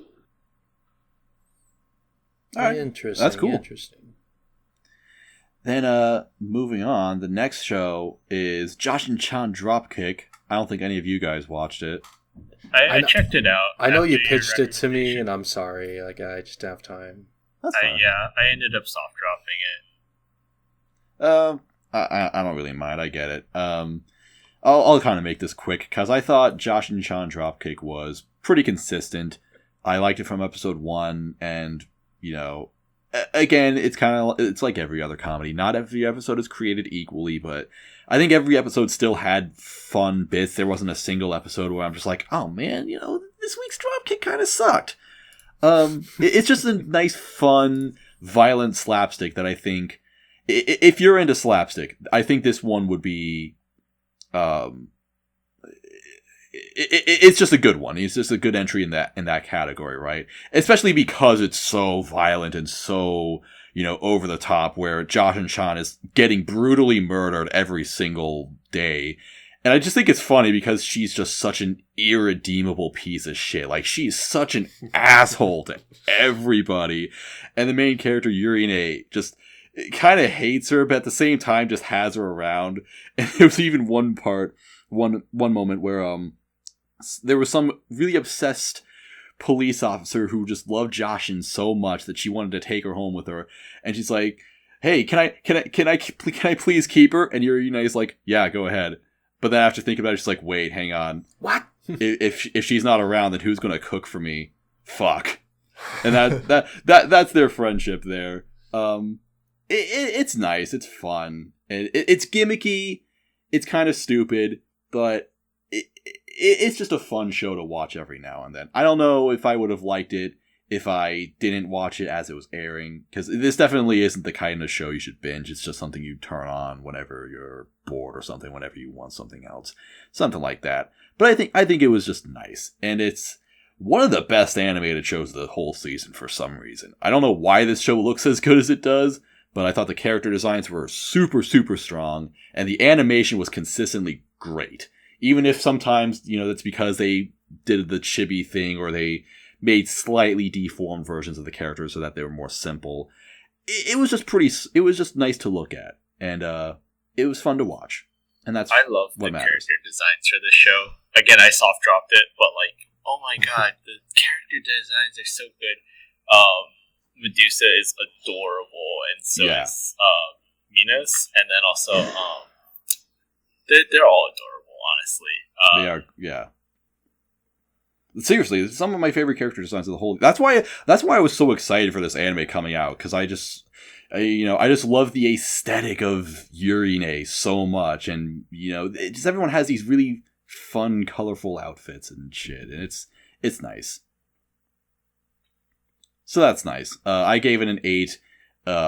It's just a nice, fun, slapstick comedy anime that it's not going to blow you off your feet. It's not amazing, but it's a good time if you're into that sort of thing. And I certainly am. I'm always in for a good time. Oh, yeah. Go on. Well, speaking of a good time, next is Planet With. Panda, what did you think about Planet With? Oh man, okay, so I just come back and I get to talk about my top 3, almost back to back. Well, not the third, but these two. Right. These two are real. This is this is probably a little bit below High Score Girl for me. It was my second favorite until I watched High Score Girl.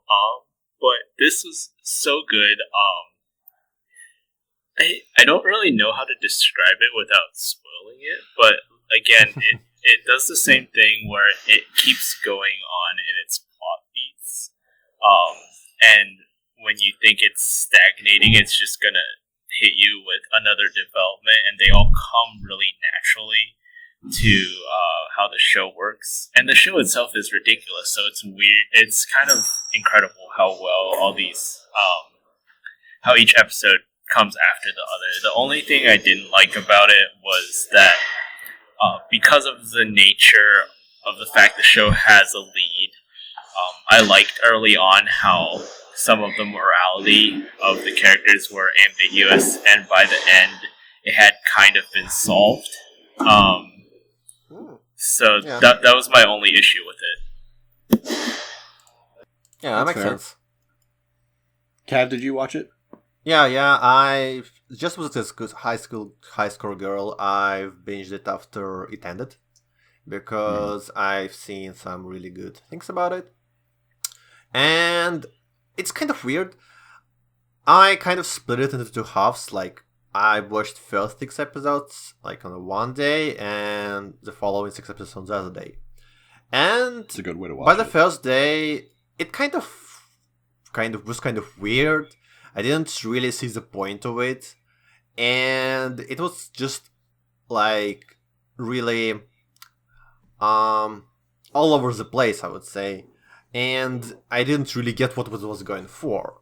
However, when the second half arrived, everything started to make sense, and just every kind of plot point they tried to make, they kind of addressed what was going on in the first half and how it was going forward as well. So, if you're struggling with Planet With, I would say give it a credit. Give it more, just kind of embrace it and stick to it till the end. It's really short, but it's rewarding. I would say rewarding is the main adjective here to describe it. It's quirky, it's odd, it's confusing, but at the same time, it kind of twists space and time and put a lot of content into just 12 episodes. It has so much to say. It's unbelievable. Yeah, it is very... Okay, my problem with this show, I guess, is that overall, I like what Planet With was doing. I get it. I also think that it didn't necessarily benefit from being 12 episodes. I think it could have just stretched itself out longer and really refined everything that it was doing. Because I think what Planet With did is that it told a nice story within 12 episodes, and it got a lot done in those 12 episodes. But I also feel like none of it was particularly amazing, I guess. It's like it gave it just enough time to basically hit the basics of what it was doing, and then just kind of moved on from there. It wasn't there wasn't any character or any plot point where I'm just like, oh man, that was really great. I think if they could have stretched it out and fleshed it out a bit more, that would have been better. But instead, we just got one cour. And for what it's worth, I appreciate that. I like that a lot. I gave it a 6. It was a nice, decent show, and I would recommend it to people, but it wasn't a masterpiece to me. Mm-hmm. Yeah, I kind of see what you mean. It's kind of scraping the surface of many problems. Mm-hmm. But, yeah, it's really hard to say how it could be solved, especially in such a weird plot. Because right. Planet With touches so many topics. There is like forgiveness, loneliness, love, family, duty, and all of that is really just packed into 12 episodes. And there are so many characters which kind of touch these problems. I don't know, it's just kind of hard to say, hard to talk about Planet With without spoilers and just, pulling strings out of it. It's just really a package of like a whole package, right? Kind of deal where it's just everything works together, but not like by itself. This is like a 12 episode version of Gurren Lagann. Just like the way it's structured, it really kind of feels like Gurren Lagann, where it has like it's really similar to it, yeah. Yeah, where it has all these different themes, and there's like a big time skip towards the end, and there's like a clear halfway point and all this shit. I'm not saying the show literally is Gurren Lagann or anything, but that's just what I think of when I see what this show kind of was trying to do and how it was condensed. Yeah, it by no means as epic, but kind of touches the same like notes. I don't know. I was really impressed by it, especially after the kind of underwhelming first half. The second half really got everything going. Yeah, if you're looking for, I don't know, it's really a hard show to recommend, actually. If you're looking just for a quirky story with where you can think about it, like when you're done, that's probably what you're looking forward. Like it's Planet With. I would just say if you're interested in mecha, don't watch this show because apparently mecha fans hate this show. Oh, I like mecha though. Hard boil probably, but like who can grasp the picture a bit, I just saw a lot of people on M shitting on this show, so that's why I'm getting my opinions from. That's fair. But yeah, that I gave it 8, and it's kind of really sticks to me. Like I keep on thinking about it, like weeks after I finished it. I will think about this show after. Like, it is memorable, for what it's worth. I will kind of think back to... Like, again, it is a pretty decently well-done, complete story within 12 episodes, which is exceedingly rare. Mm-hmm.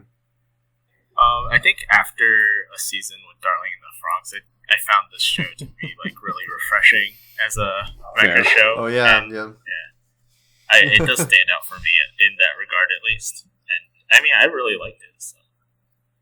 Yeah, it also kind of tests your suspicion of disbelief, especially with all these character designs, which are kind of ridiculous. Yeah. So you really need to believe in it. Give it a chance. And it'll probably reward you later on. As I said before, it's really rewarding, especially in the later episodes. Alright, next, I'll try to make this quick. Satsuriku no Tenshi, or Angels of Death. Alright. Oh, I dropped this. I was wrong about this show. I'm sorry. Are you sorry, failed. though? Yeah, I am sorry. Look, I don't win all of them. You know, I was at least right about Happy Sugar Life, so I have that going for me this season. Satsuriku, okay, the problem that Angels of Death has is that I would say that it was completely reliant on the strength of the two main characters and their relationship together. And so, guess what happens later on? One of them goes out of commission for a few episodes, so it's just Rachel. And Rachel is a fucking idiot. This girl is so fucking stupid. Okay, Zach stabs himself with his scythe because reasons. He's bleeding out on the floor. Rachel just then gets up and she's like, okay, I'm gonna go find some fucking medicine. I'm not at all gonna, like, find a piece of cloth to, like, wrap around you so you can stop bleeding. No, I'm just gonna go look in this giant ass building for some fucking medicine. Ass buildings. And then it became this weird ass psychological anime that made absolutely no sense whatsoever. It was really bad. I was really disappointed, and I don't know. Have you even played RPG games? You have to go and find some medicine to treat your companions. Actually, I did watch a Let's Play of the game, and it was really boring.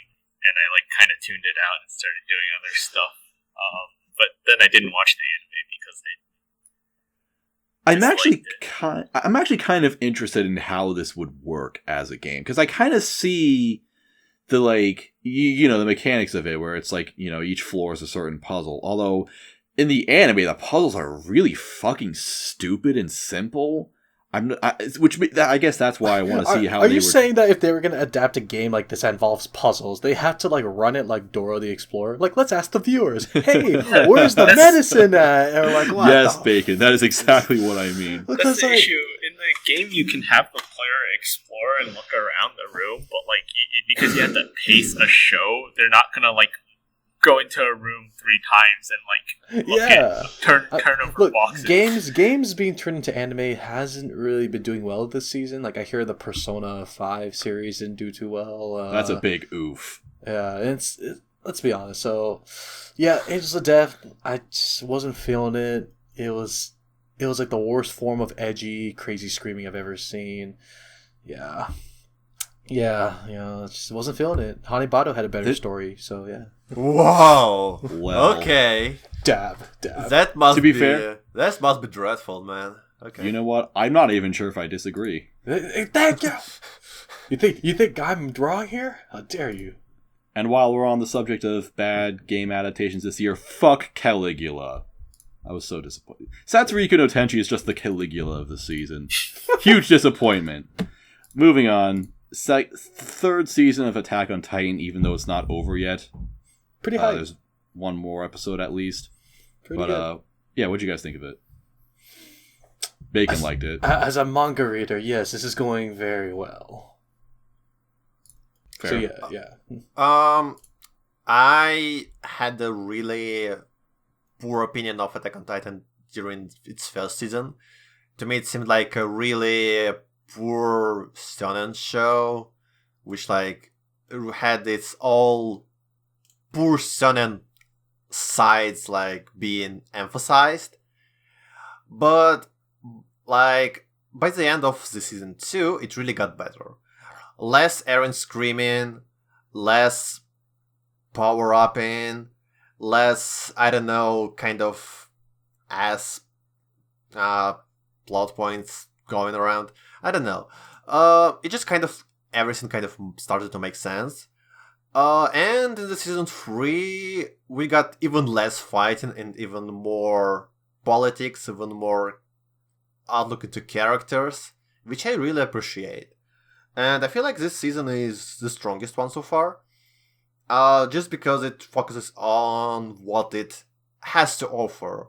Interesting lore, characters which live in this kind of ugly and twisted world, the whole mystery behind Titans. All of that is what makes Attack on Titan an interesting show, an interesting story, and not Eren screaming. So yeah, it's a good anime. At least for now.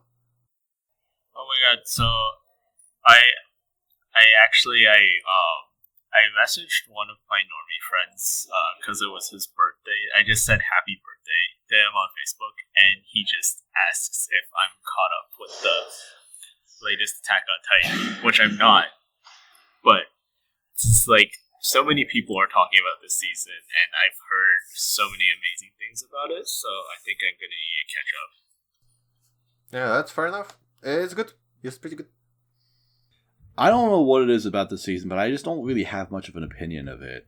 I guess maybe something in my brain is just turned off whenever I'm watching Attack on Titan. Now, I don't have any complaints about it. It's just like, to you, it's just more Attack on Titan. You have nothing else to say about it.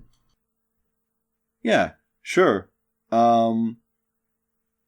don't know. It's kind of on par with season 2 for me, and that was fine. So it's I kind like of it. weird because the hype kind of burned out after this all 5 years. So we kind of take it for granted. I feel like Attack on Titan just isn't...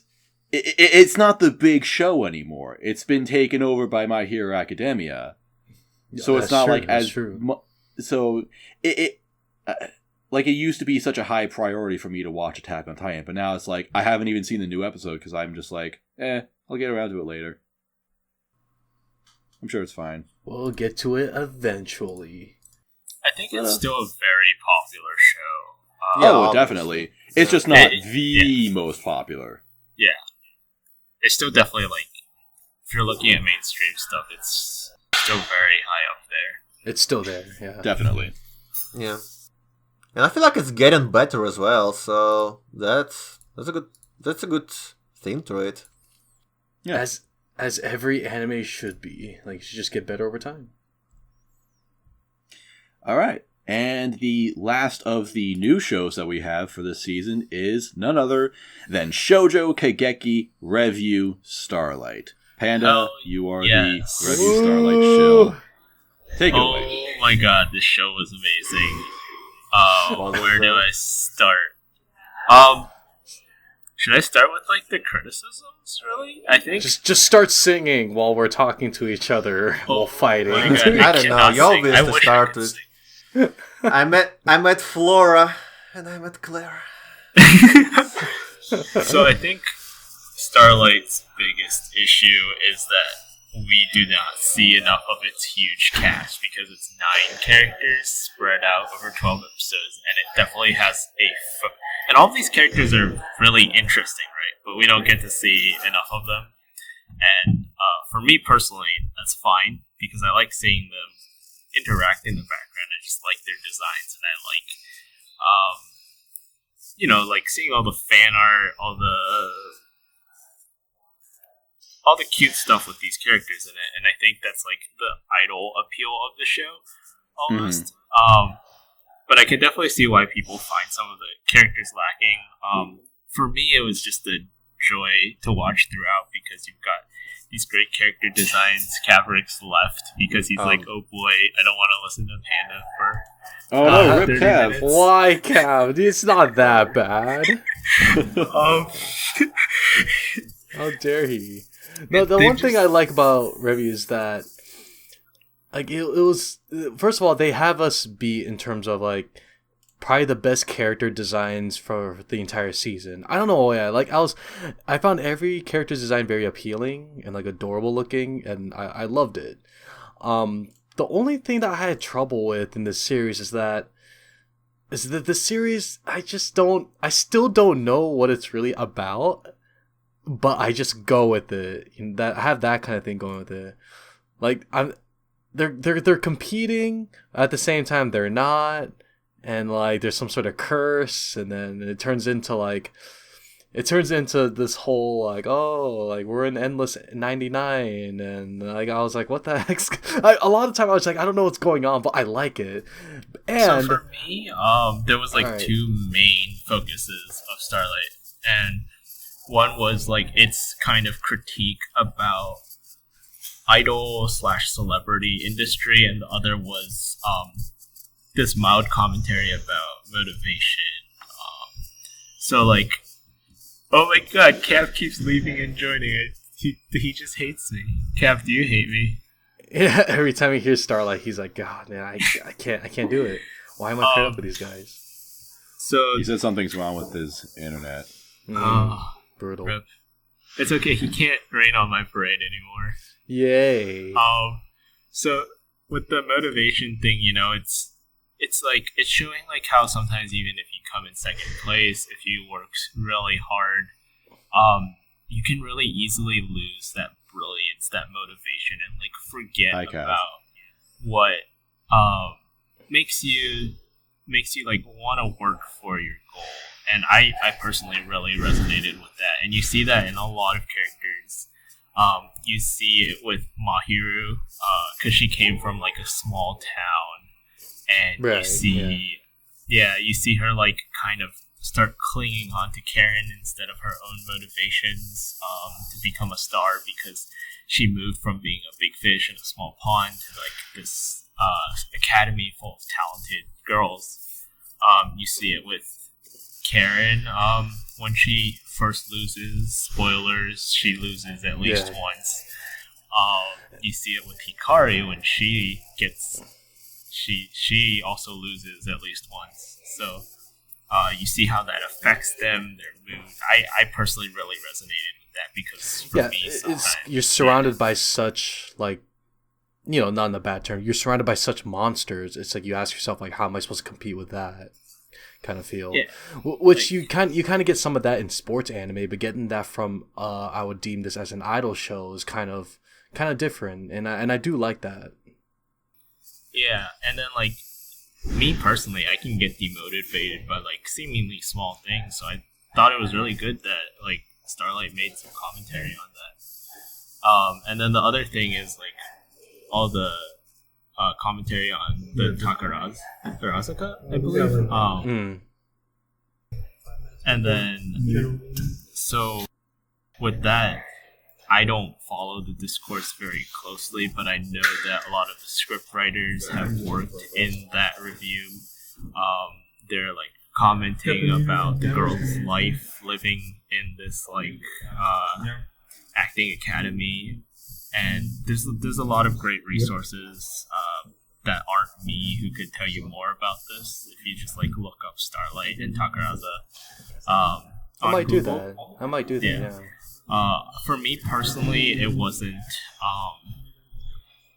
like I didn't identify with this part, but it was really interesting, like looking into what the show was trying to say about that and its general commentary in that area. May I say this? Best transformation sequence ever.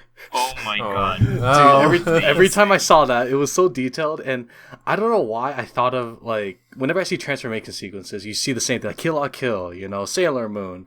This one, it doesn't show the girl at all, and yet you get what's going on, When I see whenever I get hyped up whenever I see industry machines working for some reason. I think it's because I sometimes work around that stuff at my job. So every time I saw the molten lava, the metal, and like the mass production, I always thought to myself, crank up those numbers, keep it going. Yeah, right. And like all that, it was such a stark contrast from like how flowery the rest of the show was. It just like completely hooked me, at least. And I love the imagery as a whole throughout the show, because you have all these great shots of characters standing in each other's shadows, or even characters in absentia from that shot that like foreshadows and speaks so much about their character. And like if you rewatch it 5 times like I have, you start noticing all these little details they all crammed into the show. And maybe I'm reading too much into it. No, I just really enjoyed seeing how much I could kind of suck from this show and enjoy from it. For me, like, I can see myself rewatching this a lot, and when you mentioned the whole comparing it to the whole idol industry, that's honestly how I read the transformation sequence. Kind of like, we're going to keep the quality as high as possible, we're going to crank them out as quickly as we can so that they can get ready for the next performance, you know what I mean? And that's what I always thought as idols were, because there's so many idol groups out there, so many starting up again, and yet they're all clawing and fighting to get to the top, you know? And just one slip up when they verse each other could end up them just like losing everything, which at some point some characters do lose a good amount of what they believe is everything to them, whether it's like, oh, my will to keep trying to act and do this, or my reason for doing all this and all that in between. Yeah, I read into it a little more than I thought. But on the other side, I love when they're stretching each other. Gonna mention that. That was really adorable. I was like, all right, gosh. that's just me being like, nice. You know, you gotta give us some of that kind of service. There was a lot of fan service, but There was definitely a lot of Yuri and Yuri like interactions. And when that, is there? like, When is there isn't gonna be Yuri for a show like it this? plays into part of the commentary on the Takarazuka. I hope to God I'm getting the name right, because that would be really embarrassing if I did. Nah, that's fine. But I'm not going to go too much into that, Right. because again, I'm not an expert. I'm not sure you guys can get this reference, but one epiphany I had about this show, since like they're fighting to their own music that's being sung by them in the background, which I thought was still hilarious. I was like, man, this is just a weeb version of Def Jam Icon or Def Jam Fight for New York. Anyone get that reference? Anyone? Okay, Def Jam Fight for New York and Def Jam Icon were fighting games on the PS2 about rappers fighting each other. So you have like Tupac versus DMX, and then while you're fist fighting each other, the music in the background would play, and if you're winning, like the guy's remix version of their song will be playing, and then like if you get knocked out, you hear woof, woof, woof, woof, woof, boom, and then like the whole city would jump in the air, and then the other guy's music would be playing while they're fighting. Very clunky, horrible game, except for Fight for New York. That was actually fun. It's just rappers fighting each other, and that's what I thought Revue Starlight was. Like, I'm gonna kick your ass to my verse. Let's go. And I was like, this is amazing. Cute girls fighting each other all singing. I love it. This is what Love Live should have been. I have an important thing to say about Revue Starlight. All right. Okay. I hadn't watched this show, but I know about the banana girl because she's got a funny meme design. And I thought that the banana thing was just, it was just a meme. But then I'm seeing it. Her name is actually Dai Banana. Come on, man. Yeah. Come on. That's hilarious. Yeah, now you have a reason to watch the series. If you're going to watch the show for only one reason, you watch it for Banana. Who's your favorite girl from the show? Dude, it has to be Banana. Really? Like, It has to be Banana. I don't know, man. There is no other correct answer other than Banana. I like her, but she ain't no best girl, man. Like, I don't feel it. It's that's my fault though. I could be very biased because like right now my favorite is Hikari, but that's because she's the voice of Umi from Love Live, so I'm being very biased. Oh yeah, That's it seems like the case. Yeah. I'll give a runner-up mention to Maya and Claudine because those Yes! two had a great dynamic. Claudine, yes, she's amazing. I just love how she's always jealous. She's like, I'm gonna beat you. I'm right here. Okay, we'll stretch together, sure. I see you putting in work. I'm gonna beat you though, and she never does. It's okay. And also, I think I have a weird theory. I think the reason why they put a giraffe instead of a dude there is to prevent self-insertion. It could have been a crazy guy going, yes, this is the performance I want. And every anime fan's gonna be like, yeah, that's me. And then I'm gonna date all the girls and make a harem. Oh, yeah. Oh. Yeah, I kind of feel that's a bit weird. Oh my god. Okay, I know we're talking too much about Starlight at this point, but about the giraffe, there's a constellation called Camelopardalis, and it's a giraffe constellation, and the brightest star in that constellation is a twin star, and someone else pointed that out to me, and my mind was like blown. Twin Star Exorcist. Interesting. Twin Star Exorcist, yeah. No, okay, that's a cool connection, but I stand by my reason. I stand by it. You can't change my mind. I appreciate how dedicated you guys are. I didn't pick up on a lot of that, but I'm glad that you had that discussion. I gave it a 6 myself, even though I like this show. I kind of started watching it initially because Panda was gushing all over it, and now I just like to make fun of them all the time. You're not my friend anymore, Kat. Friendship ended with Kaverick. Am I your friend now?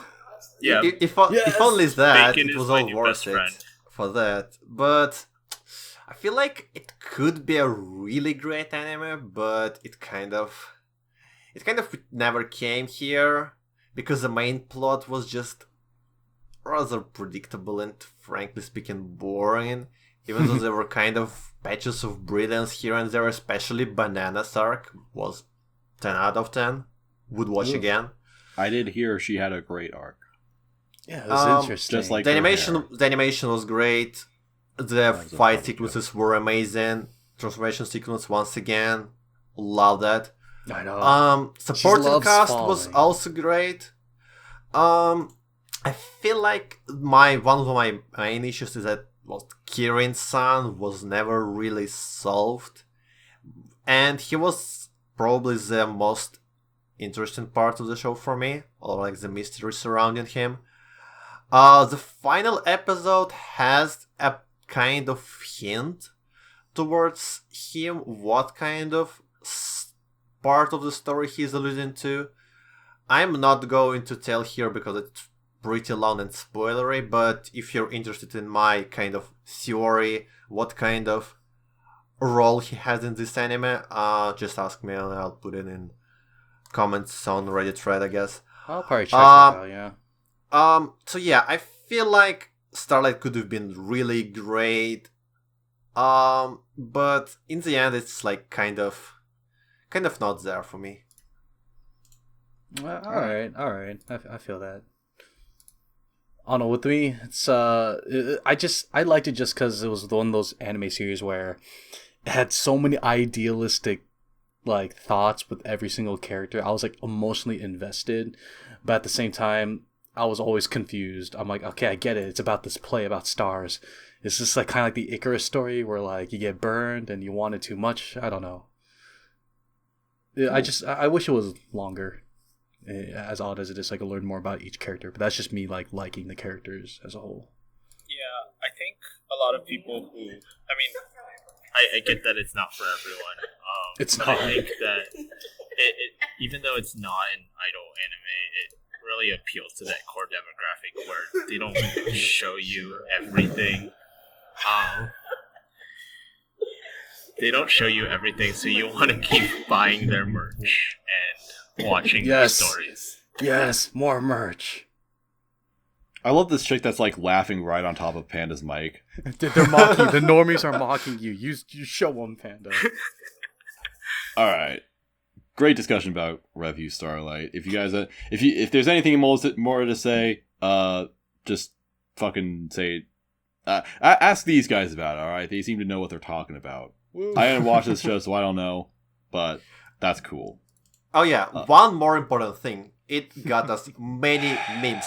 Memes are good. That's it. Yeah, I agree.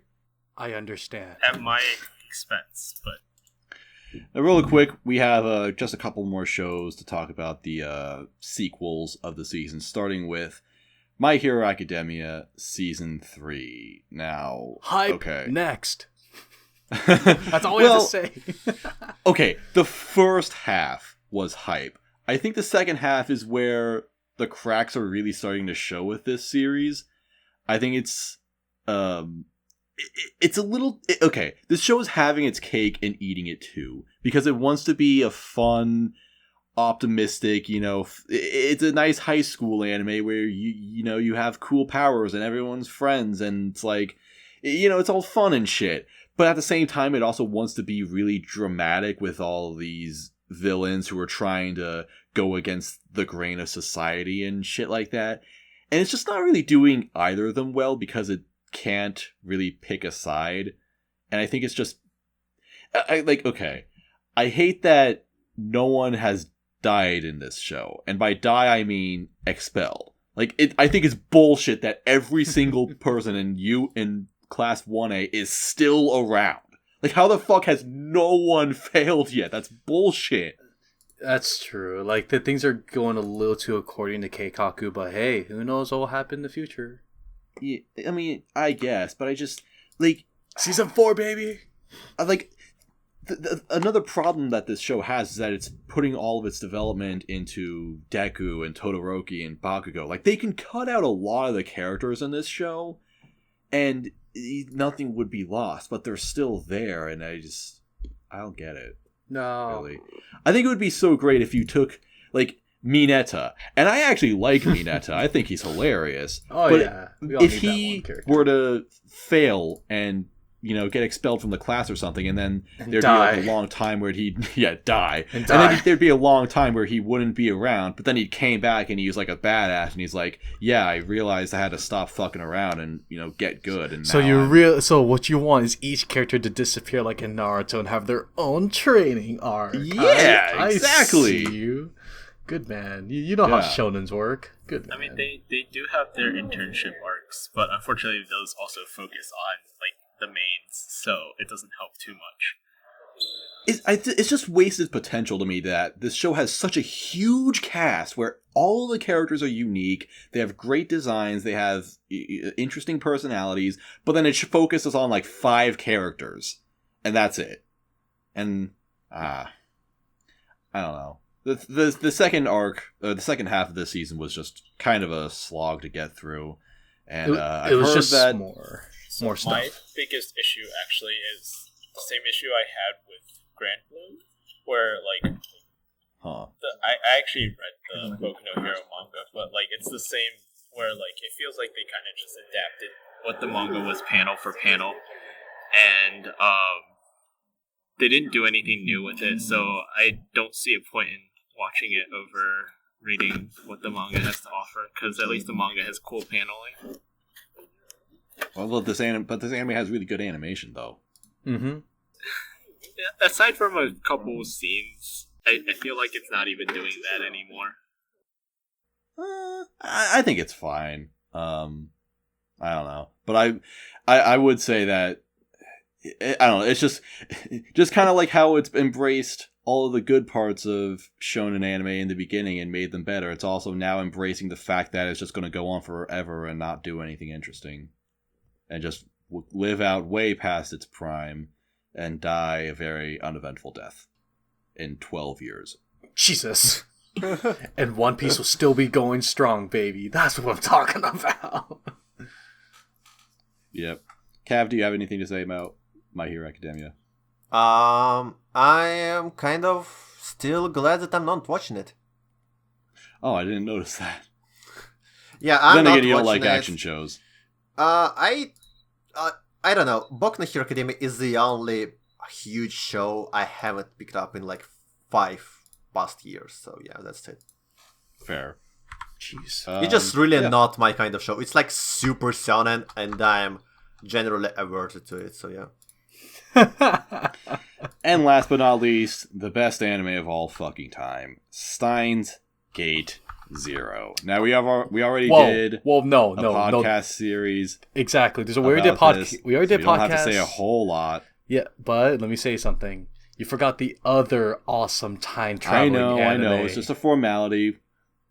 You're talking about... No. You forgot about the other time travel anime that was airing this season that actually was actually enjoyable. You mean Starlight? What the fuck are you talking about? Island, you idiot! No one gives a shit about Island. Dude, Island was like a roller coaster. I was like, this is terrible. This is really bad. What is this? Oh, this is hilarious. Oh, that's hilarious. The dude almost did it with his own daughter. That is great. That's hilarious. More of this, please. Whoa, more of this. I think I gave Island like a 6. I was like, this is so stupid. It's great. You could have showed me the first 9 episodes of Island in a different order, and I would have been like, wow, this is supposed to be episode 5? It feels like episode 1. I had no idea what was going on, and finally, when I finally finished it, I was thinking, they tried. 6. Anyone else watch this? 6 is still pretty high for this show, I believe. Okay, a 5. Okay, you guys are really good at bullying me. 5. But I haven't even watched it. Yeah. I'm gonna get killed. Even though I haven't watched this anime, I need to show it because I'll get killed otherwise. But watch Yamano Susume Season 3. It's really cute. Oh, okay. That almost Eurocamp. I haven't seen the first 2 seasons, though. Yeah, I know. Island was pretty bad. I was just joking. I was laughing because, Steins Gate's a time traveling show, and then Island at one point was just a harem slice of life, and then 2 episodes in, by the way, there's a time traveling show. What? I'm just gonna say fuck it and just the Steins Gate Zero section of this podcast. It's going to be timestamped and it's going to say Steins Gate Zero and everything, but it's actually just a fucking Island discussion. Yeah, exactly. Look, we did 12 fucking episodes of this podcast for Steins Gate Zero. All right, I think that's good enough. Yeah, I like it. There you go. I had high hopes for Island because it's made by the same people who made Grisaya, which is incredibly hilarious. That's what I hear. Yeah, but apparently it's bad, so I'm not gonna watch it. I'm not You don't gonna need disappoint to. myself. Wasn't Grisaya bad? The game. The anime was bad, yes. The game was amazing. It's still one of my favorite VNs. Yeah, the VN was good, but the anime was just not. Well, look, I finished Island because I'm a masochist and I hate myself. Fair. Yeah. Understandable. You Yeah. still gave it Totally a 6. I know. I'm just trying to want more people to hate me because it feels great. Well, that does it for discussions of actual shows. Real quick, we already kind of mentioned our animes of the season. What's the best girl of the season? Who is the best girl? Man, I don't know, really. I actually really don't know. Aren't you the one who wanted to do this? Oh, yeah, it was. Let me look at my list. This fucking guy. I'm sorry, let's fuck it, guy. Okay. If I were to be really honest though, because I was just yanking you guys. I'd probably say my all-time favorite girl of the season, and again, I'm being very biased because manga. I'd probably say Chisa from Grand Blue. I know I said Azusa is my favorite, but if we were just to look at the anime itself and just designs and what we've seen so far, I'd say Chisa. You freaking idiot. You're a Keiki supporter. Disgusting. Absolutely disgusting. Oh, wait, whatever. Obviously, my best girl is Dai Banana. Alright, yeah, that's a good choice. I feel like there is no wrong choice in Starlight. Absolutely. Yeah, there's a lot of good girls this season. It's a good choice. I hate being in public. Kaverick, right now. what about you? It's definitely Hidaka from High Score Girl. She is a close second. All you guys are wrong. The best girl of the season was Mayushi. I knew you were gonna say Mayushi. No, that's not fair. Yeah. That's not fair. Everyone acts surprised. Oh wow, really? Is it because you like her for her chest size? Shut the fuck up, Bacon. Where's my phone? Hold on. Hold on, don't end it. Yeah, wait. Alright, it was really quiet. I couldn't hear that at all. I'll turn it up. There we go. Yeah. This is really exciting. You did it now. Yeah, I did it. Whatever. It was You fine. could just have. I'm glad. I'm sure that anyone who listened to the whole podcast is glad to hear that. Yeah, you're You welcome. can have Becker edit in an actual air. Becker's not No. editing this episode. Oh, he's not. No, it's me. Oh, I'm so sorry. You have to deal with my shit. Oh my god. Okay. Alright, I think we're good here. Anyway, thank you everybody for listening to this whole 2-hour podcast. I hope you got what you wanted. If not, I will die. Thank you. Thanks for having me, guys. Good. It was really fun. Yeah, thank you, thanks for Panda. showing up, Panda. Despite Even my- your... I'm sorry about my technical difficulties. Don't worry. Hey, I dude, think... you're tougher than us. You're doing this in public. That's like a power move. Hey, you know what? I think the discussion more than makes up for it. All right? Yeah. I'm just glad I have a fellow brethren within the Starlight fandom. I love it. Same. And Cav, Bacon, thank you once again for joining me, of course. Thank you for hosting it. Yeah. Thanks, man. We'll do this again next year. Or next season. If you're interested, if you're interested, yeah, check back in a couple weeks where we'll have the first impressions for fall. Oh yeah. Toot-toot, everybody. There. Bye bye.